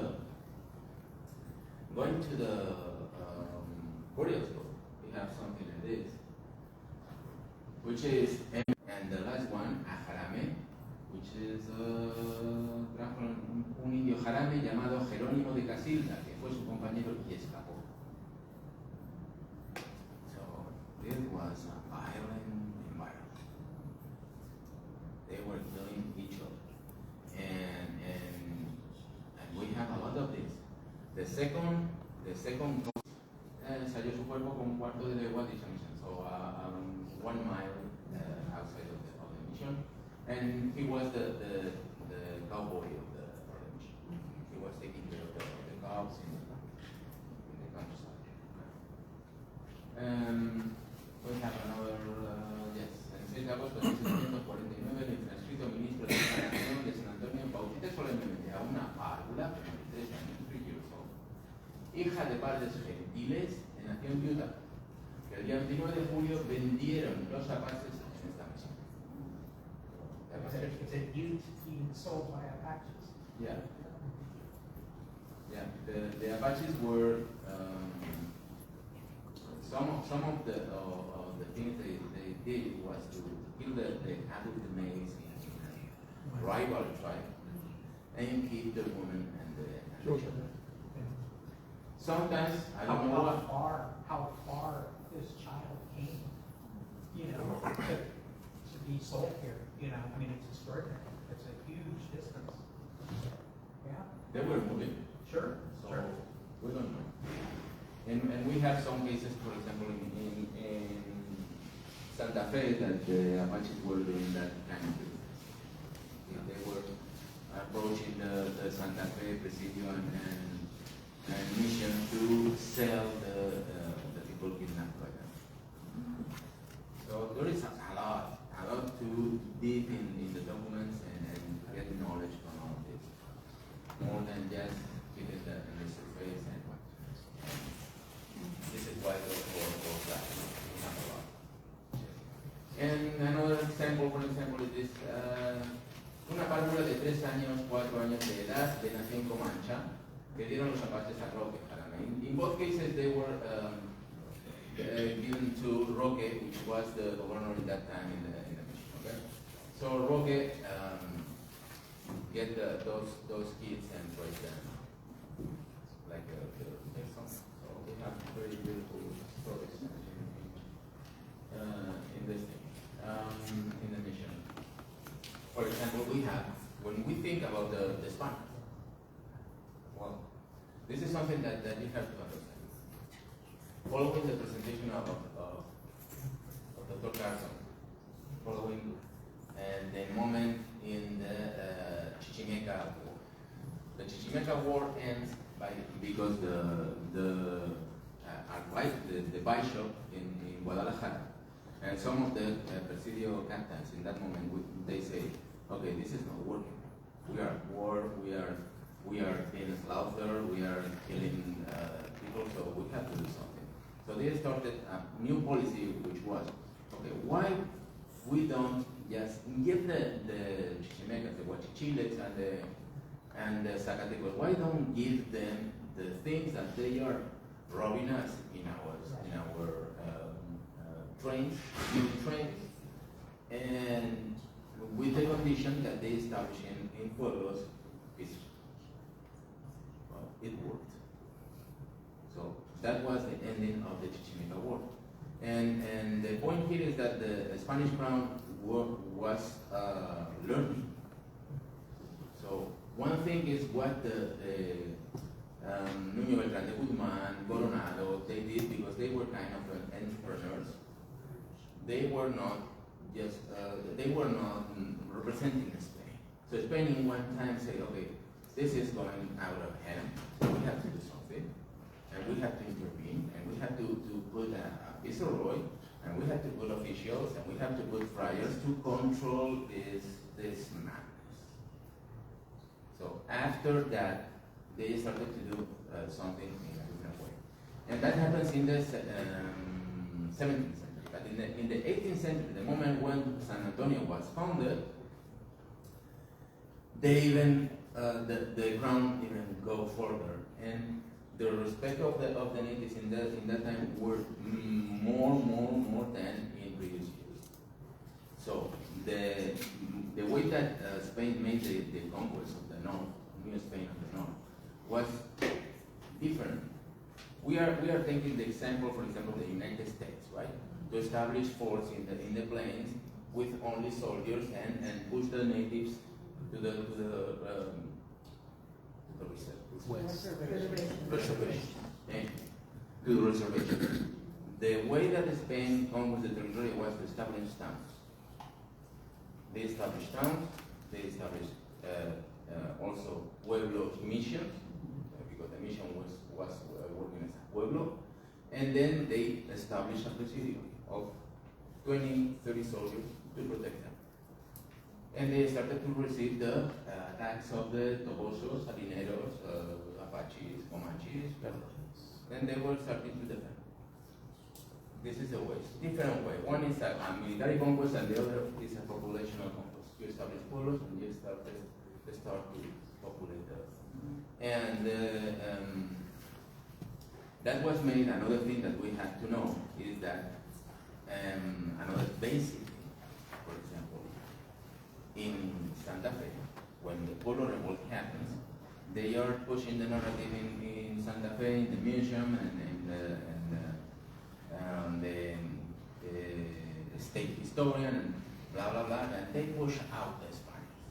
No, this is not true, because when the governor of Delmin, with 2,500 refugees, came to El Paso, they made a census. In that census, only 20% of white origin were in that census. So the reality was that in Santa Fe, there was a civil war between natives embracing the Spanish way of life and natives don't. So it's different to say, what kind of Spaniards do we have? Padrino, Marcial, Gabriel, Indio, Tlaxcalteca, Lo de Parras, y Soldado, a quien Sur. So this is a frontier, and you cannot imagine, I cannot imagine, for people from Madrid or Sevilla, those rich people coming here to go living in the frontier. No. The people living in the frontier were mestizos, were Indios Cristianizados, Indios Christian Indians, were mulattoes, so when people ask me about the inclusion in San Antonio was very inclusive. A lot of inclusive. Everybody was living here and worked to other people, right? So this is what we found. Someone was asking me, previous to this presentation, was asking me about the caste system. And this is probably my last presentation. Caste system in San Antonio. So we have a list of the different castes that a Mexican report. So we have all of this. Ahí está Salvador, Albino, Martino, blah, blah, blah, blah. 56. Right? So if you took the list, you can see that we have only 11 Brazil, 2 Coyote, that's it. 7 mestizos here. Mestizos 7. So out of more than 1,600 reports, we have only 18 that refers on some kind of caste. So those reports are here. Is the something that we discovered in a statistic study, right? Because the most were here. So this 11, this 7 is the exception. It is not the general. Because the caste is not the same than casta. It's similar. It's a cognate, but it's a false cognate. Casta in Spanish means family. De casta le viene al galgo. So we have a very good greyhound, very fast greyhound. Why? Because the father was a very fast greyhound. De casta le viene al galgo. And caste in English is establishment of different levels of social. So from the very basic, we get from the meaning of the word. And this is supported by the statistics. There is no caste system in San Antonio. I think that was my last. Do you have any more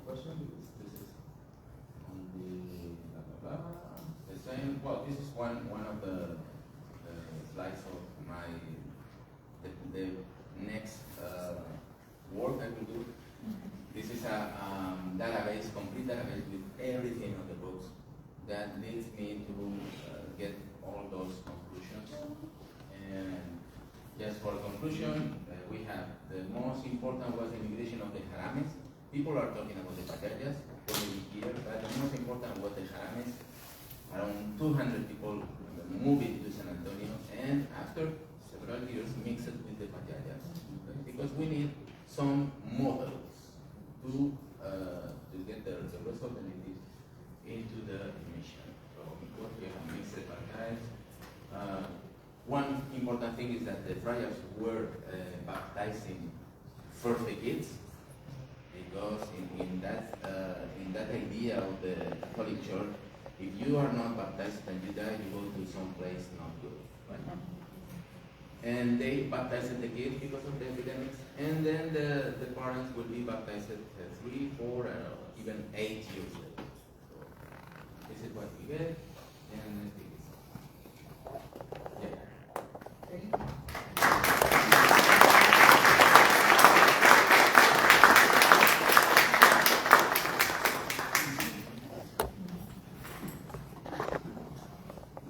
Okay, I want to give you all just a very, very short break here, just 2 or 3 minutes. You can stand up, stretch your legs, grab some refreshments. But short breaks so we can stay on schedule. So we'll reconvene in just a moment.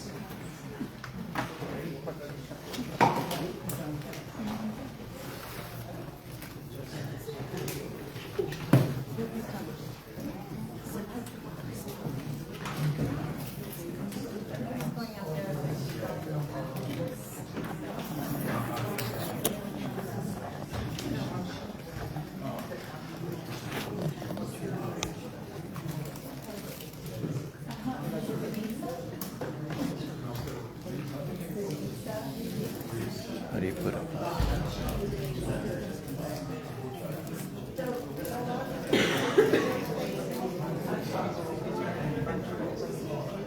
Still running. How do you put it up? Huh? You can't?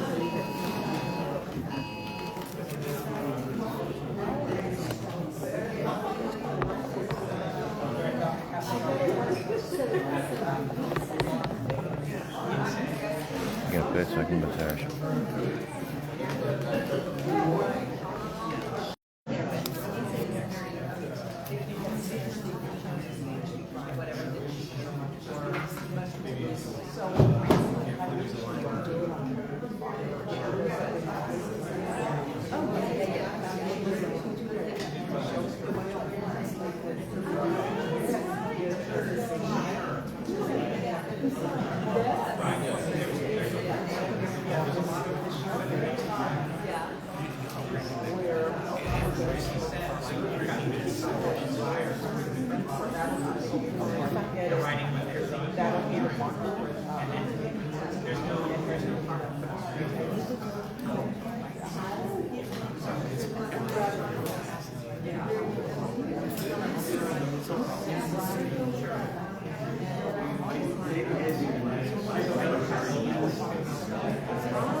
Just real quick, I want to give a special thanks. She had to leave, but Councilwoman Villagrán's office was here earlier, and I want to thank their county clerk's office, Clark, for sending out some folks. Go back, make sure you go back there and see them. Make sure you go back and look at Lisa's books, and make sure you come back and visit us.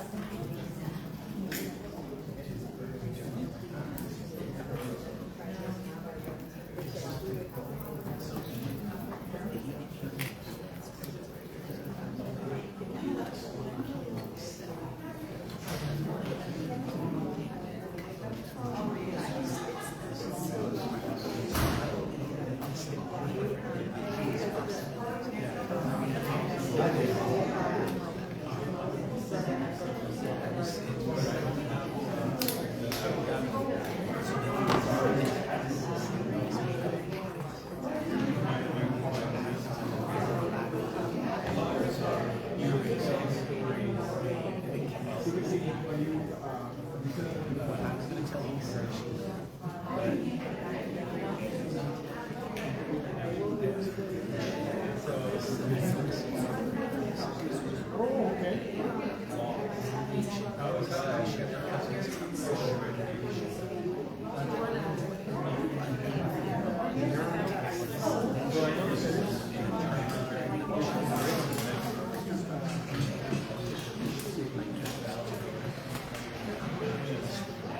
we're going to go ahead and continue with the next presentation, and then we'll do questions after.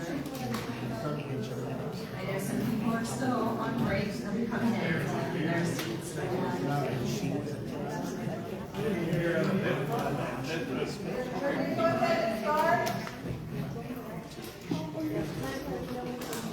Okay, thank you.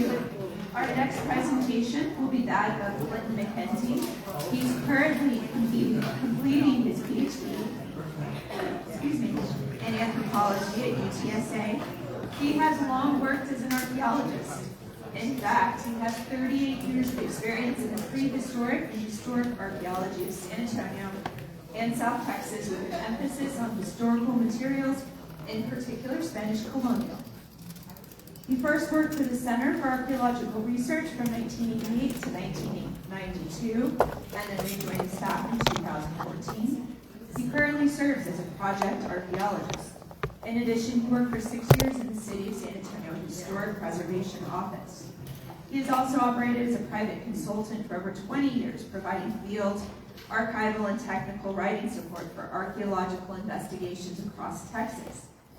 His publications and presentations are entirely too numerous to list here. You can find many of them. You can tell you this on the UTSA Dakar website. But it's clear that he has contributed greatly to our knowledge of the past in this place that we call San Antonio. Please join me in welcoming Clint.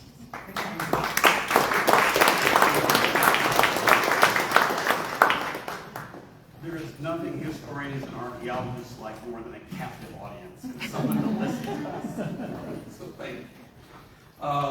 Before I get started with the presentation, on the back table back there, I have a whole pile of these flyers. The Center for Archaeological Research is celebrating its 50th year this year, and our website is listed there. We have over 500 archaeological reports that are freely available to the public on that website, as well as other kinds of reports, historical research reports, etc.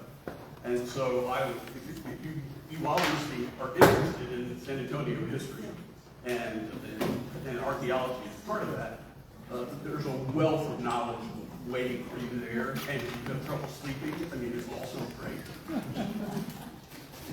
So they're back on that table and help yourselves. We're actually passionate about it. Okay, great. You know, so Jorge mentioned that it was kind of difficult following after David. How do you think I feel? Following after you, both of them were good friends of mine. So this opening slide is just kind of framing the fact that Spanish colonial society was bounded by three major things: the church, the military, and the crown. And then you have the via and all these different groups of people that are in the via. Okay? So the thing that has made me unhappy for a long time in hearing other people's presentations or the writing on San Antonio history is that they boil everything down to simple things, and San Antonio is not a simple place. No place is. And there's just so much more history here that it's not the case that some of it's been badly written, but the real case is that most of it hasn't been written at all. And so there's just so many opportunities here. So the whole of what is San Antonio is so much greater than just these one little things that we look at, right?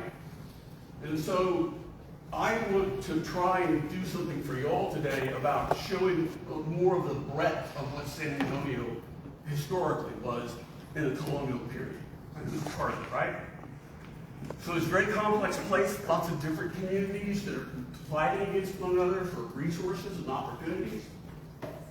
And I'm going to try and identify those for you today. So I want to talk about urban fabric, because there's all these things that go together to make a place viable, right? You have a civilian component here, a military component, and a church component, and each of them has different roles and responsibilities within the community. But I want to go down to this last bolded line. It's not that I'm not going to focus on, or I am not going to focus on the lower 4 missions. I will talk about them. But it's not the focus of this, because those missions are not part of San Antonio. And you're lucky they weren't. And the reason the lower 4 missions survived this community was because they weren't part of San Antonio. And the reason the Valero community didn't persist is because they were. They got melted into the rest of the people over time. And we'll talk about that. But I don't want you to think I'm ignoring these great mission communities at San Juan and Espada, because in San Jose, because they're wonderful. And because they were separated, they could still operate as their own independent pueblos, right? Their own communities. So in the beginning, as Jorge noted, between 1718 and 1731, everybody in the entire community was at Valero. They didn't have a separate civil church or military church. So that Valero records for that period allow us to see the whole community. And they say that the funny thing is you see all these conversations writing about San Antonio being settled, and you have settlers and military. You really don't. If you pick apart the records, and I have, there are hardly any civilians here. What you have are soldiers who were also settlers in that early period. Because they came with their wives, their children. Of course, they had children too. So this whole San Antonio, you see people coming and going because, again, the Spanish, as David noted, are establishing themselves in Texas. So you have all these troops that come here for a little while, then they go off to someplace else. So you see a lot of movement of troops. Well, that changes in 1731 with the arrival of the Canary Islanders. You have 56 people representing 15 families and 4 bachelors who move here from the Canary Islands. I can imagine they might have been a little disappointed, but when they arrive with a charter that allows them to establish a town, an official town, which is the Villa de San Fernando. And so now you have this earlier community that's composed of soldiers / settlers, and you have this new community that's arriving from the Canary Islands with authority to establish their own villa, which gives them political authority. So when they arrive, and it's because it's supposed to be, when they arrive with that charter to establish the town, they have these instructions from different people to do the same thing, but in different places. The viceroy wants them put over on the other side of San Pedro Creek. The former governor of Guaya wants them placed over where La Villita is. And, poor Almazan has to implement this plan.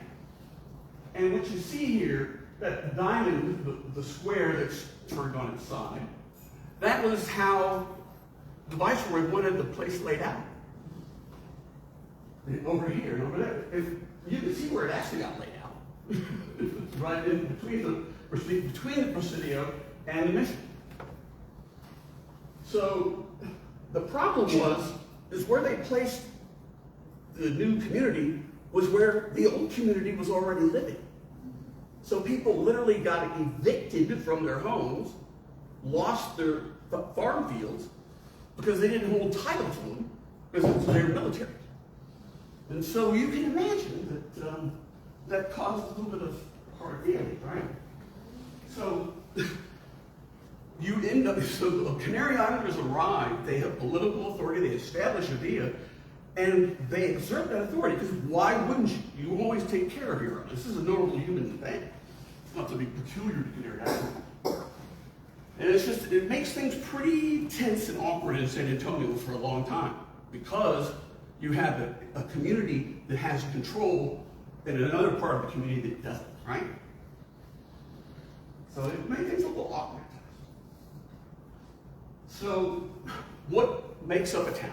So you have solares or solar. A solar is a town lot, is the easiest way to describe it. And they're not like going out and buying a lot in a suburb and building a house. They're big. They're like 50,000 square feet. They're laid out in barracks. They're usually about 80 by 80 barracks. That's a big, big lot. And it's not just a place for a house. It's a place for you to put an orchard, have a garden, have cattle and goats. It's a big deal, right? And so when they arrive, the Canary Islanders arrive, and they're given their additional land holdings, only two people or two organizations can give land away. The Crown, through its representatives, in this case, a governor, or the town council. So you can imagine that the town council wasn't really like doling out a lot of land to people that they didn't have a connection to. And so during that the early period, the 1730s into early 1740s, you literally have the governor giving land to non-Isleños because the Isleños won't give people land. But the Isleños did control the water. So yeah, you can give them land over there, but they can't have any water out of the acequia. So it was this really interesting, tense sort of standoff, right? So here's 3 years after they arrived, 1730. And I wanted to, so I was saying, well, who is where, right? I knew where the Isleños were because of the properties that were awarded. But if you look at who has property, either in the farm fields or a town lot, and you color them by the color of a community, this does not say, let's all get along. This says, you're over here and I'm over there. Except for the poor guy, Jose Hernandez de Villanueva. He got this one yellow lot, it's a farm lot down here among all those Isleños. And I was trying to figure it out, and what I think it is one, there wasn't another Isleño to get a lot. But I think the other Isleños didn't want the other two Isleños on either side to get half of that lot either, so they let that guy in. But it was just this one little Presidial stripe down there. But this tells you this is not a unified community. So people talk about La Villita, being this first suburb or little town of San Antonio. Nothing could be further from the truth. That community doesn't start until the 1800s. The first suburb of San Antonio was the Barrio del Laredo, the Laradito, the place on the other side of the San Pedro Creek. And this is a lot of fun. So it's like working like the way Jorge works and the way David and I work. We're like the kinds of referees you want in your sports contest. We just call the balls and strikes. We don't make up the history. We just tell you what it's saying. So there's a lot of we let the records speak for themselves where we can, and then we can draw inferences from it. So this is a really great map, not just because I did it, but because what it shows is you see that the peachy colored stuff. Those are grants by the governors because the Cabildo wasn't giving out land. And then you see these two colors of green, right? And you see that there are some grants by the Cabildo in the 1730s and then a bunch in the 1740s. So this is the start of what becomes the Barrio de Laredo. And this is translation of the grant. It says, they're saying, okay, because we gave a lot to this other guy across the creek, and they're related, will give this guy a lot across the creek. And they say, with the understanding that for the greatest comfort of the neighboring settlers, translation is landowners, we wanted to surround the heart of the villa within a radius of 2 rifle shots, with other people settling. So basically what the Cabildo was telling these presidiales and other settlers is, okay, you see where we are. You see over there those Apaches that want to kill us? Well, we want you like in between. So there's a method to what they want to do here, right? And so that's how that neighborhood gets started. And that's not part of the VA. It's on the other side, but the VA has control of where it lies. So the other part, big part of any undertaking, Colonial, is places for agriculture and places for animal husbandry. Labor is a farm. Labores are farms. And missions have farms. The VIA has farms. They have areas that are set aside. And the Spanish bring with them a sequía irrigation, which is simply a gravity-fed irrigation system where you take water out of a body, of a stream usually, a river, and then run it by gravity through an area that you then cultivate. And then it returns back to another body of water of the same river. The doulas are just your right to use that water. Okay? And the labor is a farm. The way they assign these farms was by lottery. And so when you got your land, it was called a suerte because you got it by lottery. That's how they refer to it. I thought it referred to crop yields. So this is something I'll be returning to thematically throughout the presentation.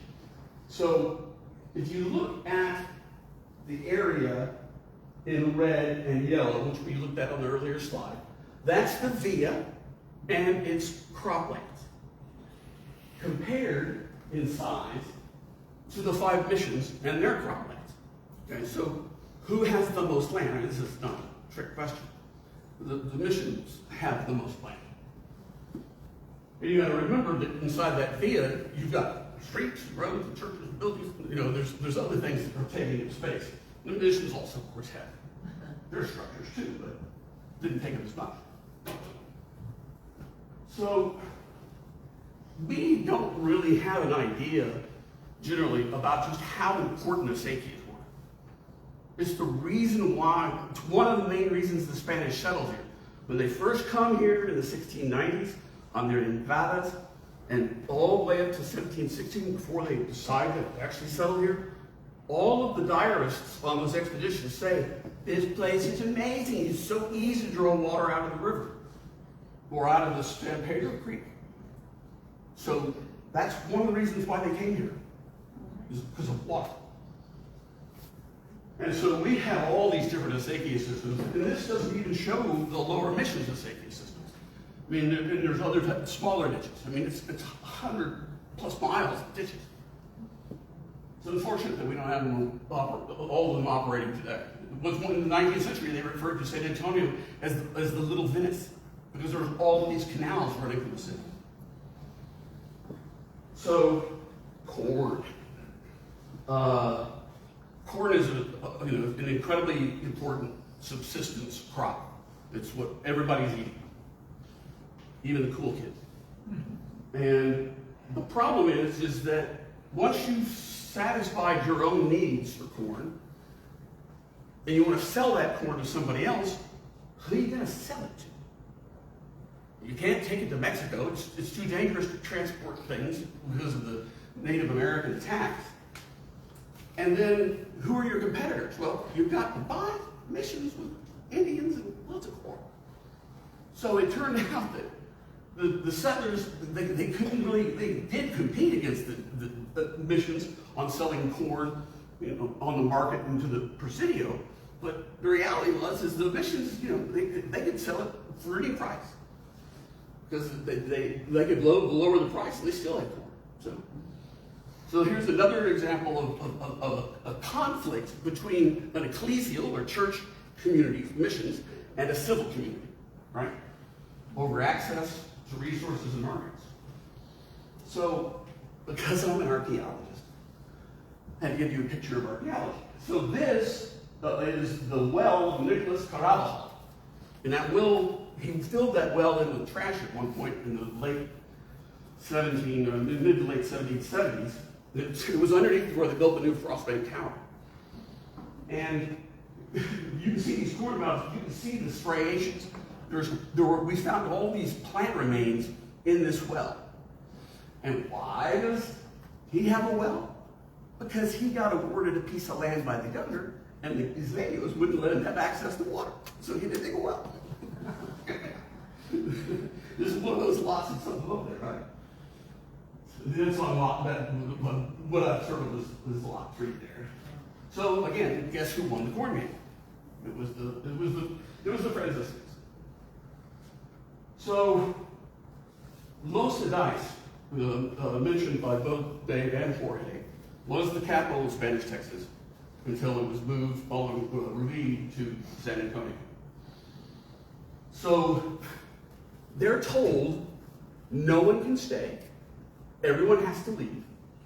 They get all these people, they pack them up, it's about close to 500 people, and they walk from Louisiana to San Antonio. It takes them 4 months. People die along the way. I mean, and they're told before they leave they're going to be given land and water, winning lottery tickets. And they get here and they get the sum total of nothing. Okay? They get nothing. And it's so bad that about half of them ultimately leave in the course of the next 5 years, with only about half of them staying. And of the ones that did stay, the majority of them ended up at Mission Valero, because when people talk about the missions failing, the missions didn't fail, they succeeded themselves to that. They converted people, turned them into good Spanish citizens, and they moved out of the missions. And they got smaller and smaller. Valero couldn't farm all that land. And so they're like, hey, we'll give you Adesanos a place to live and grow crops. And that's how they all ended up over there. Lots of Adesanos at Mission Valero in the late period, after 1773. But they also were on the public dole from the Viceroy. He would have to send money and stuff to support them, because they had otherwise very little ways to do that. So in 1778, the Villa expands the civil acequia system, and you'd like to think it's because of the poor Adesanos, but no, it's not. What really happens is, you see that yellow area was the old upper farms that were owned by the Presidiales. Well, they needed that land to award town lots to people. And so the deal was, you give up your farm, we're going to build a new farm, and you get new lots. So a lot of these lots that you see up there didn't go to Adesanos, they went to Presidiale members who were getting a lot in return for giving up their old lot. And other people who had been here before. So I think there's like 2 or 3 Adesanos who ended up getting a farm up in this upper farm. And it replaces the yellow area. Ranchos. So we all know what a rancho is, but this is a place that supplies large amounts of meat. Okay, not just the goat you have in your yard. Okay, I mean this is a lot of meat, and it's all of a hoof, and it's almost all of it wide, just ranging out there over the land. And the ranchos are large. We'll get to that shortly. But because of their size, it's the same problem that you had with the missions having all of that farmland. Yes, this farmland, it's being used for farms, but when you don't have opportunities to give other people farmland or ranchos, you give somebody a ranch the size of Delaware, and it's only one family or one group, that's fewer people can participate in the economic opportunity, right? So here's this is the ranch headquarters for Mission Espada. It's called Rancho de las Cabras. down in Wilson County. And so think about what I just said. It's in Wilson County. Where is Mission spot? Well, it's southern Bexar County. But it's in Bexar County. It's a full county away, right? And this is a walled compound. Why? Apaches, Comanches. They had to protect themselves. It was an amazing sight, and not a single stone still stands there. We've excavated the place. But you know, this is what these ranch headquarters would look like. So, I'm dating myself here. I grew up in the 80s. So, that's not a rancho. Right. Let me show you. This is a rancho. That is 6 ranches running from Bexar County to the coast. 6. That's a real good deal if you're one of the 6. But it's not that good of a deal if you want to have your own rancho. So, I'm just using Valero as an example.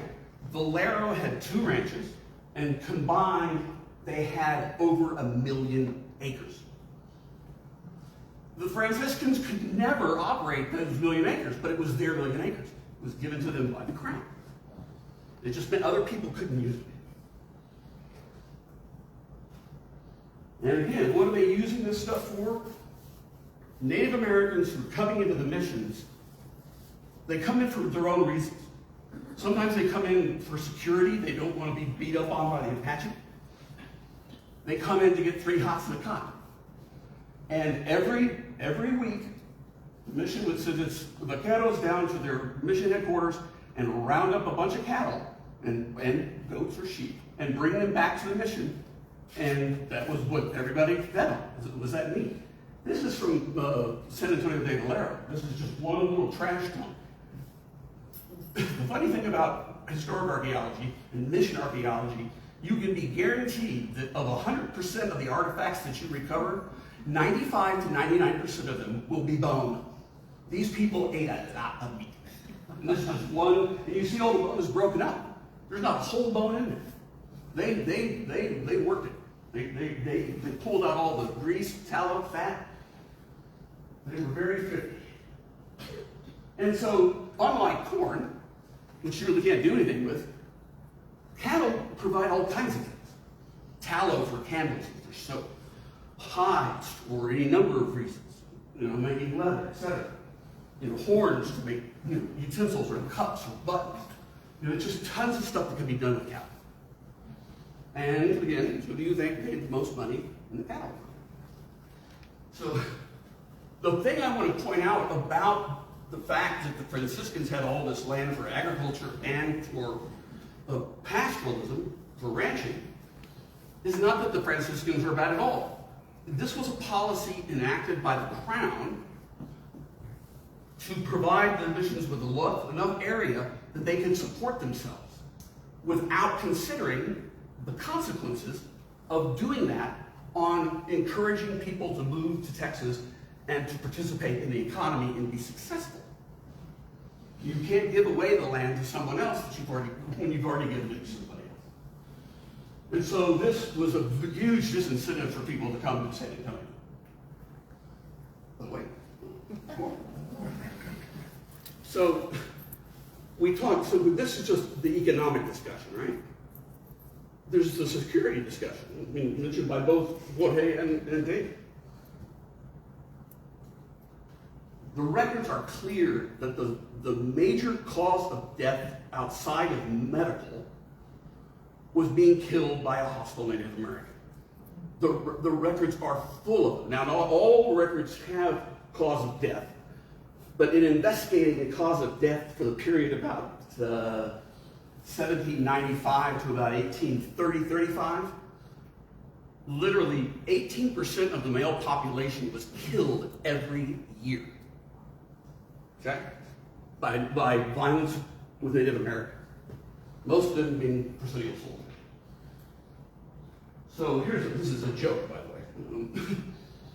Why would you come here? There's not any land, there's no water, you can't do anything, you can't raise crops without competing against other people, and every day someone can kill you. Come on out. So San Antonio was not like a major immigration destination for the average Joe. The people that came in were really soldiers and their families. So this changes dramatically when they begin the secularization of the missions. And the first mission they secularized is Valero. Again, I mentioned that Valero had been shrinking in population.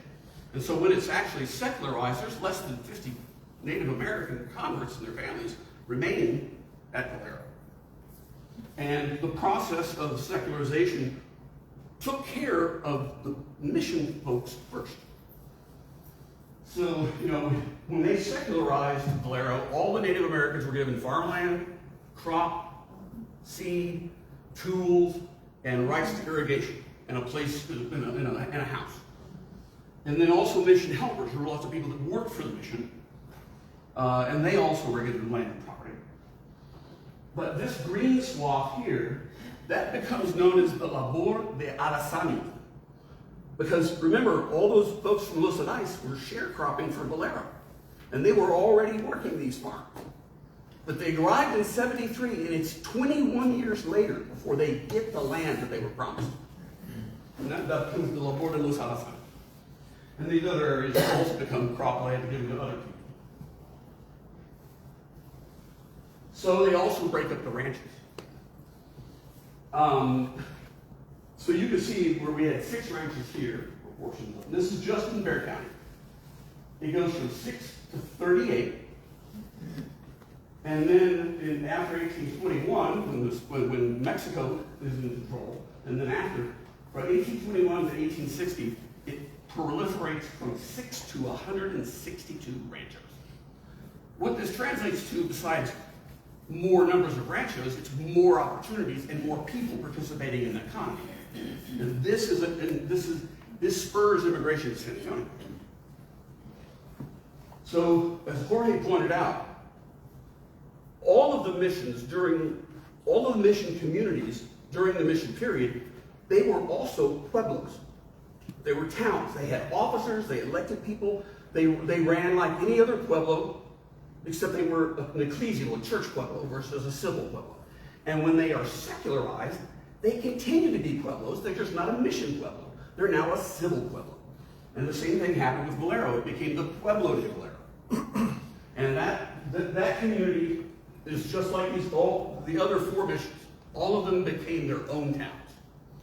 The difference with Valero is it was a town right across the river from Medina, right?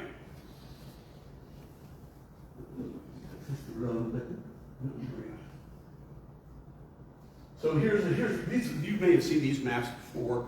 The middle, the one on my left, is showing the breakup of the mission farms and the people who were getting them. Most of whom are conversos, Native Americans from the mission itself. So the Pueblo de Valero, whether it's a mission pueblo or a civil pueblo, exists as the Pueblo de Valero from 94 to 1809, at which time it becomes a political district of the city, and it's called the Barrio de Valero. Because barrio has different meanings, and here it doesn't mean a neighborhood, it means a political ward or district. And so what happened to, why don't we have the same kind of deep history that San Juan has at Valero? It's not that there's not a history there absolutely is.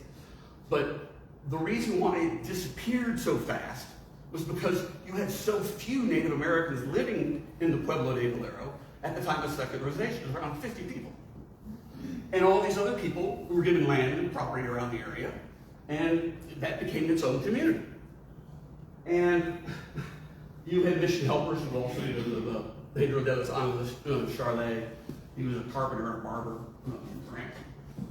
And you had all these Autosano families as well that were living in the area, and they were basically Valero folks anyway. They'd been there for 20 years and working for the mission.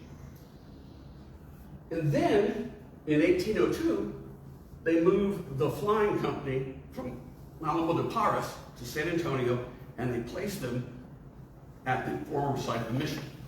And that makes profound changes in the former mission community And let me show you what I'm talking about. So pulling information out of the census records for 1804, 1806, and 1808, you can see that literally 60–70% of the entire community is part of the flying company, the military company. They're not flying because they're in planes, they're flying because they're on fast horses. And so you have this smaller than that 29%, that Pueblo de Valero number, that doesn't mean Mission Indians, it means everybody else. The Adasanos, the Mission Indians, and anybody else who's moved there in the time period.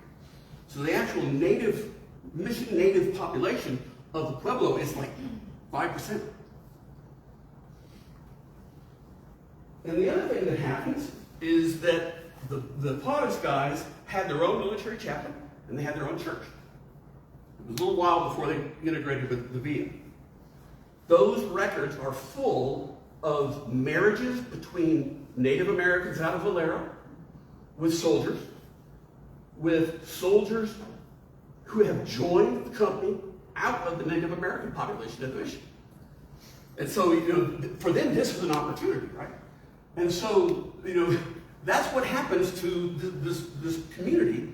It's not that it disappears, it just becomes part of other communities, right? And so the other thing is like, we call San Antonio, we don't call it San Fernando. And what happens is, in 1809, Governor Martinez, he formalizes the fact that the Laradito, which is across the creek, is part of the city. Before, if you read the records, it's hilarious. They interview people in the Barrio de Laredo in like 1806 or whatever, and they say, I've lived here for 32 years when I moved here from the Villa de San Fernando. And it makes it sound like, that's someplace like below the Rio Grande, and no, it's the place right across the creek. They were, I'm not from San Fernando. I'm from the body. All right. It's just this human nature to say, I'm here and you're there. I'm different. This is my place, that's yours. And so he creates 4 barrios, the north, the south, a Barrio de Laredo and a Barrio de Valero, and he changes the name from San Fernando to San Antonio de Bexar. So that's why we have that name. Just like the Alamo is called the Alamo, because the Alamo de Pares guys, that was their headquarters. So this is a John D. Rollman map of San Antonio in 1837. It was produced in 1912. He was a city engineer and surveyor. And you can see, you have the Barrio del Sur down here, which covers all this area. You've got the Laradito, which is here, and the Barrio del Norte, which is everything on this side of the creek, down to the Plaza. And along the line, what they call Presidio Street, but it's really now Congress Street. And you've got the Barrio del Alamo over here. Because by the time that it becomes, they call it the Barrio de Valero, and it stays that way in the records, but everybody calls it something else. They call it the Barrio del Alamo, because that's what everybody calls it. They call it the Alamo. And that's why we call it the Alamo. So I have a quibble over here. Roland drew the Camposanto from San Fernando on steroids, and it's actually much smaller. The little green box is how big it actually was. And because it was drawn this way, it has created a nightmare for historians and archaeologists in trying to explain that, it doesn't cover the entire west side. It's just right here under the hospital. So the key takeaways I hope that should be taken from this presentation is the fact that San Antonio is not a simple place. No place is, right? It's very complex. You've got all of these different communities, and all communities still need the same sorts of things. They need a place to live, they need a place to work, they need to have an opportunity to make money, and be people, have families, have safety. And San Antonio is interesting because you have all of these different communities that are competing against each other. I have no earthly idea how we survive. I mean, it's just like, you would think they would fall apart. But it didn't, thank God. But it's only when you see that competition and you see the consequences of policies and decisions, policies made by the Crown and the church about giving so much land away to the church functions, it seemed like you've heard the story, it seemed like a good idea at the time. It doesn't look poisonous. The reality is it had consequences. And it was only when they secularized these huge tracts of land that were for farms and for ranches that you start seeing a real explosion. San Antonio only gets to around 2,000 people by the end of the 17th century. And it grows by almost 1,000 people in the next 20 years. So those opportunities created an incentive for people to in-migrate to San Antonio and be a part of the community. And it's really important that when you read a book or a one that's on a single topic, it makes us frame the question of how we comprehend what San Antonio was by this one thing. And it's like, no, it wasn't just whitewashed houses and women in pretty dresses dancing the fandango. I mean, that did happen, but it was lots of other things happened too. And so it's important to be able to frame it in this wider perspective. That's what I hope to be able to do for you all today. And it was meant to be funny, but I didn't put it in because I thought it was funny. I put it in because I thought it was true. What Jorge does, what David does, what I do, and what you're interested in is the fact that San Antonio's history does need to be rewritten, but also an incredible amount of it needs to be written. This hasn't even been examined. It hasn't been written about. And the work that Jorge does, which is fantastic, and the work that David does at the archives, and the work that archaeologists, historical archaeologists like I do, is a way for us to provide the community with a way to look at this history that hasn't been really properly addressed. And so, we got to rewrite the history. We got to write the history. And I appreciate you being part of that journey with us. So thank you. Thank you.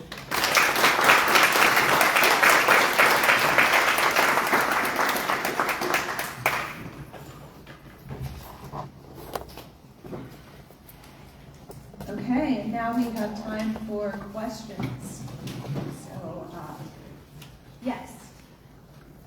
The original, or there's a famous map when you go downtown to the city hall, and there's the original 37 square miles of San Antonio. So how does that fit in here as far as is that the 1800? Why is it so significant to San Antonio? Okay, we have a question about the original map. Yeah, so there are two things about those maps. The 36 square mile map was a map of the city that was produced in the 20th century when they set the boundaries of the city as a 6 mile square on each side, 36 square miles. And the northern boundary of that is what we call Hildebrand Road now. Okay, so that's where that map comes from. There is another map that is called the King's map, oftentimes. And this is a map of the grant to the city, the via, of the lands that the king awarded to the via in the sense that they could use them, etc. That is not a square. It's like a couple of weird-shaped triangles got together and had a really bad party and woke up at angles. It's really strange looking. But that map became important because in the 1840s, it's the Wild West out here in San Antonio, and people are saying, I own this property, when they have no way of demonstrating they actually own the property, and they're selling property, and the city's like, hey, we can sell that property and make some money. The city's always makes some money. And so they had to go to this huge court case that gets settled by the Texas Supreme Court in 1851, and it allows the city to claim all of that territory that hasn't already been sold as city property. And that's what funded the city for the balance of the 19th century, was the being able to sell that property. Okay. But that map is also called the Giraud map. Francois Giraud was a Frenchman, and he moved here and settled here. He became a mayor. He was the first city surveyor. Pretty nifty dude. He also designed San Fernando Cathedral. He had it designed as a mission, and because of all the priests and the bishop were French, we're like, no, we want the French Gothic. And so they took all that stuff off and put those French Gothic towers up. But anyway, that's a different question. I know that's a big, long answer for a short question. Okay, what other questions do you all have? Yes. Yes, I want to know who was the master surveyor that surveyed and divided the property and all of it. Okay, who is the master So surveyor? Jorge was the master surveyor for that survey of the King's Grant. The problem was it didn't close. And so they had to resurvey it, and a new map was produced in 1853. They look identical. It's just that it didn't close in places, by survey meets and bounds, right? But it went all the way up. It turned up there where the Argyle Club is in Alamo Heights. That was one of the turns. It was there. And at the time, it was not called Alamo Heights. It was called Chilpotine. Loma del Chilpotine. It was Chilpotine Hill. 1793, who was the one that did the first survey? So the 1793, when they laid out you saw the map from Ruhlman. That's Ruhlman's map of the city in 1837, done in 1912. So we didn't have a map. We had these vignette type maps that you saw, like the Urrutia's map. We didn't have ones laid out in squares and blocks. But that's something that's very, very American and English. When you read all the grants in San Antonio in the Spanish period, they're a nightmare. Because when they say, we're going to give you 80 square miles of land, and it's across the San Pedro. Weird. Or they say, your neighbor to the north is so-and-so, there's a street on the other side, and then there's a creek. Well, that's great if you know where the neighbor's property is. I mean, it's a real goat roping chasing that information, because they didn't lay it out the way we think it should be done. David, can you answer that question for me about who was the first master surveyor that surveyed that property? There are cases in the records that show a series of people that are involved in a lot of this work. In 1793, the Casas Reales, which are the actual administrative buildings for the town and are opposite the cathedral on the Plaza de las Islas, main plaza, were rebuilt by Pedro Huizar. And in that instance, it's really interesting because they rebuilt them in stone. Okay, they had been adobe brick prior to that. And there is an interesting document where Pedro Huizar essentially he forgoes his fees, but he makes sure all of his workers get paid. So it's really he's saying like, okay, all of the people I brought in for this project get paid, but in my case, it's like it's my civic duty to do the work I did. So I'm not going to receive any payment for this. But the guys I brought in to like schlep the stones and hoist the beams and like do all this stuff are going to be me. But like Clint said, it can get really complicated when you go into all of these records. I know some people have been looking at Amador, Vicente Amador, down in. Oh, okay, yeah. So here, over to you since you're the expert on that research. But like where and how and under what circumstances does he get his land, right? I mean, it gets confusing. So I hope that helps. Yeah, I don't want to intervene in the conversation Oh, okay, here, well, but that's fine. Go ahead. well, I can quickly say yes. Vicente Amador was an alcalde of Bexar in 1792 and 1793. He became alcalde of Valero.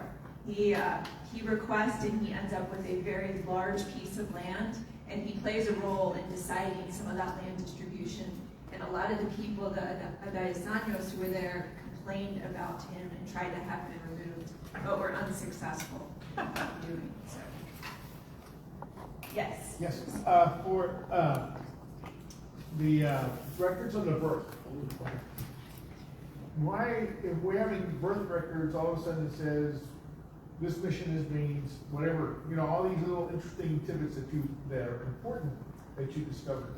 Why would they be in there? Is there I mean, is this, they're writing something and at the same time, they have okay, we're gonna put this in there. Okay, the question is about the birth records and the extra information that's included in those records.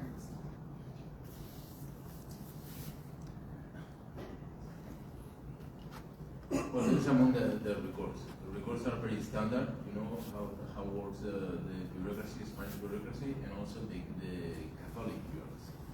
So everything is very standard, following a process, ceremonial. But the friars, among the records, they write something that is just a tip, just a word, just a phrase. So it's important with the history. So you need to get the whole book, the whole documents, and cross the information. Now I'm crossing the information of the 3 books. And I started to do with the San Fernando Cathedral and with the Alamo de Parras and Mission San Jose, because at the end we have a community that is mixed, very mixed. So people living in the Valero, we don't know, for example, how they died in San Jose, for example, is an example. Okay? So everything is there only with the baptismals. I get a lot of information, but when I get to the marriages, oh, that was wonderful. So crossing the information is what I did. Everything. Is that what your question? Okay, yeah, I think you answered it. ¿Por qué están?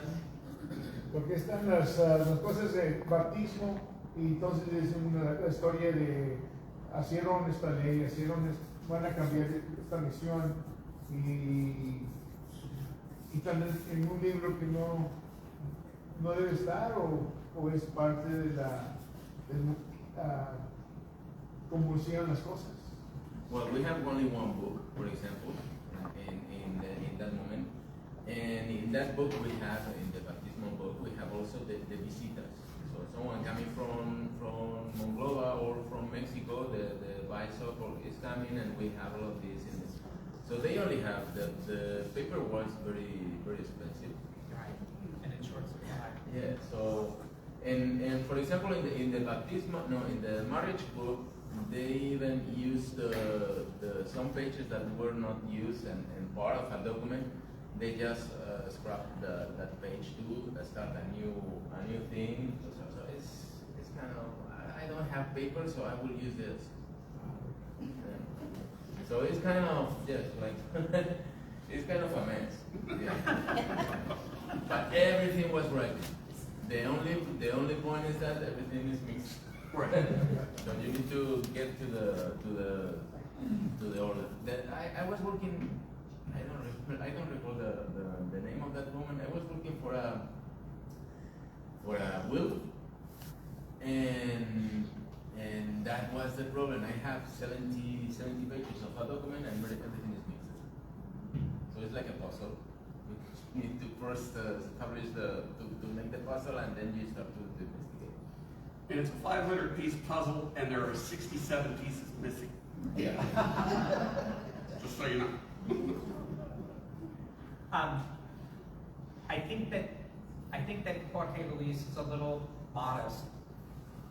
bit modest, and so I just want to, as an archivist, say that it's of so much importance to have very meticulously transcribed documents, which is what he's doing.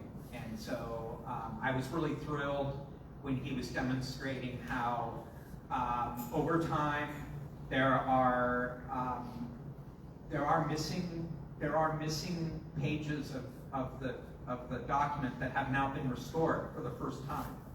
And so the ability to ferret out those curiosities and, you know, what is going on in this document is really an important thing, you know, and it's really kind of remarkable to be able to like return to these now and put this together finally after all this time. Like we now have like the complete record. So, you know, thanks very much for doing that for all of us. Yes. I just want to emphasize basically the same thing, but you know, Jorge mentioned like here's somebody who was shoehorned in, Mr. Rafaela, who was shoehorned into the record. So the person who did all that work was the former Bexar County Archivist, John Agnelli, a friend of mine. And we have no idea why John did things like that. But the other problem with John's work was, which was still amazing, is it was the only thing we did have, right? It was the only access that people would have.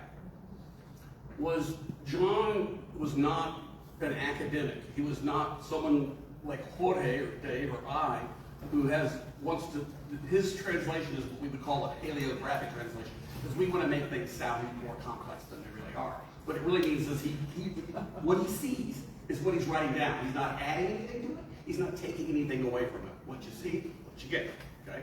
So the problem with Leal's work and other people's work, relative to what Dave was saying, is John didn't write down everything that was in the book. He called the balls and the strikes the way he wanted to, and you know, added some players. So I mean, if you don't approach history with a critical eye, and you don't have people like Jorge who are doing the hard work of doing these kinds of transcriptions, we don't have the information otherwise. I mean, my own work, I don't do paleographic. I'm stripping data out of these documents, right? You know, I've got 40,000 lines of data on San Antonio people in the colonial period. But it's not paleographic. I've added my notes to whatever I wanted to, right? And it serves a purpose, it's useful, but it can't take the place of these paleographic transcriptions. They're so important. Because people mistranslate things too.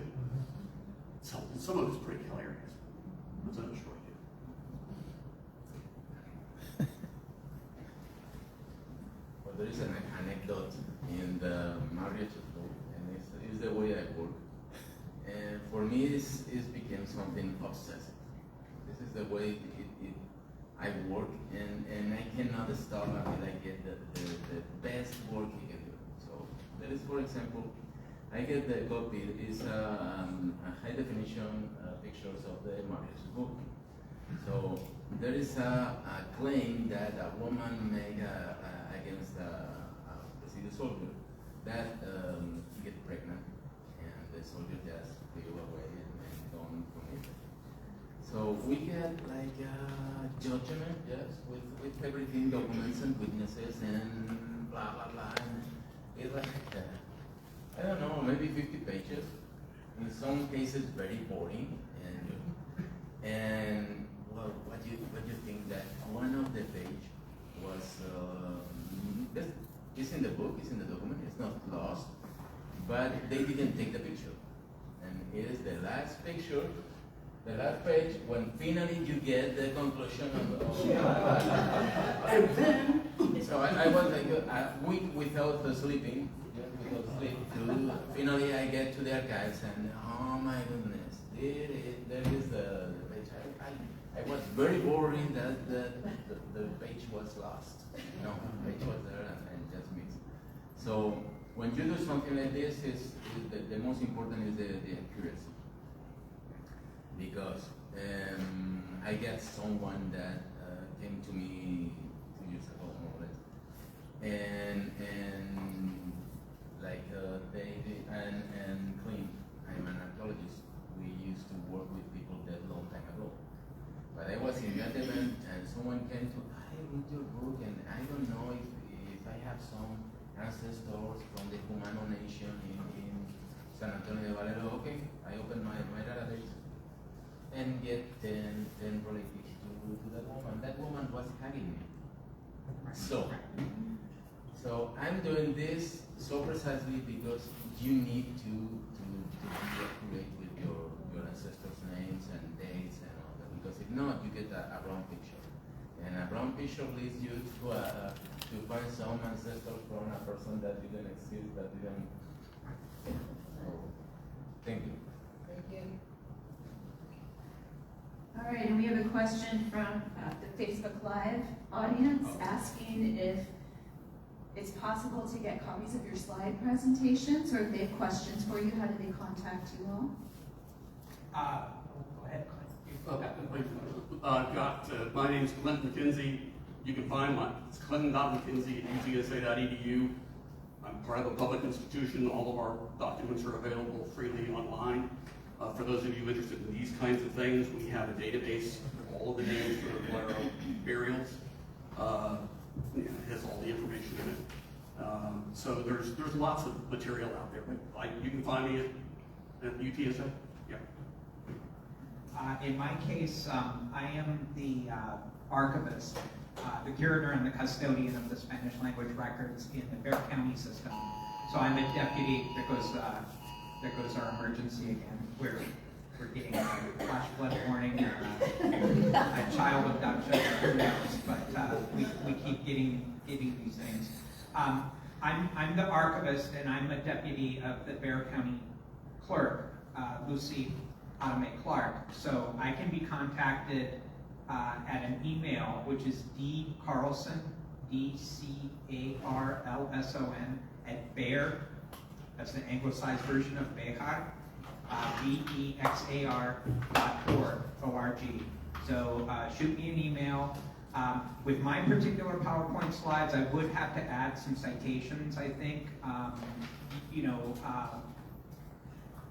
Obviously we're using different artistic images like the Costa paintings and all that kind of stuff. So my specific images of the Indios, Mecos, Bárbaros, and the Indios Apaches were drawn from the Museo de America in Madrid, and so I would have to add that information just so and I've got every I, cross every T, and all of that. But just to tell people where the stuff is, and Library of Congress for the map, and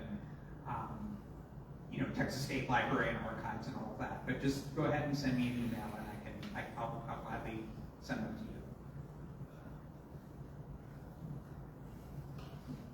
Well, for me it's very easy. If you are following the broadcasting in Facebook, you can ask Diana or Margot Moreno Reyes, and they will point you to my Facebook page, and send me an email, and I'm answering everything right now.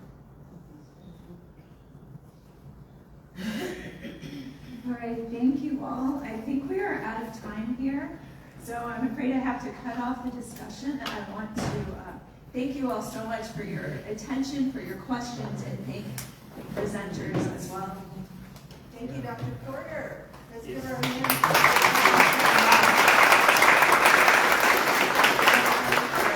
panel as well.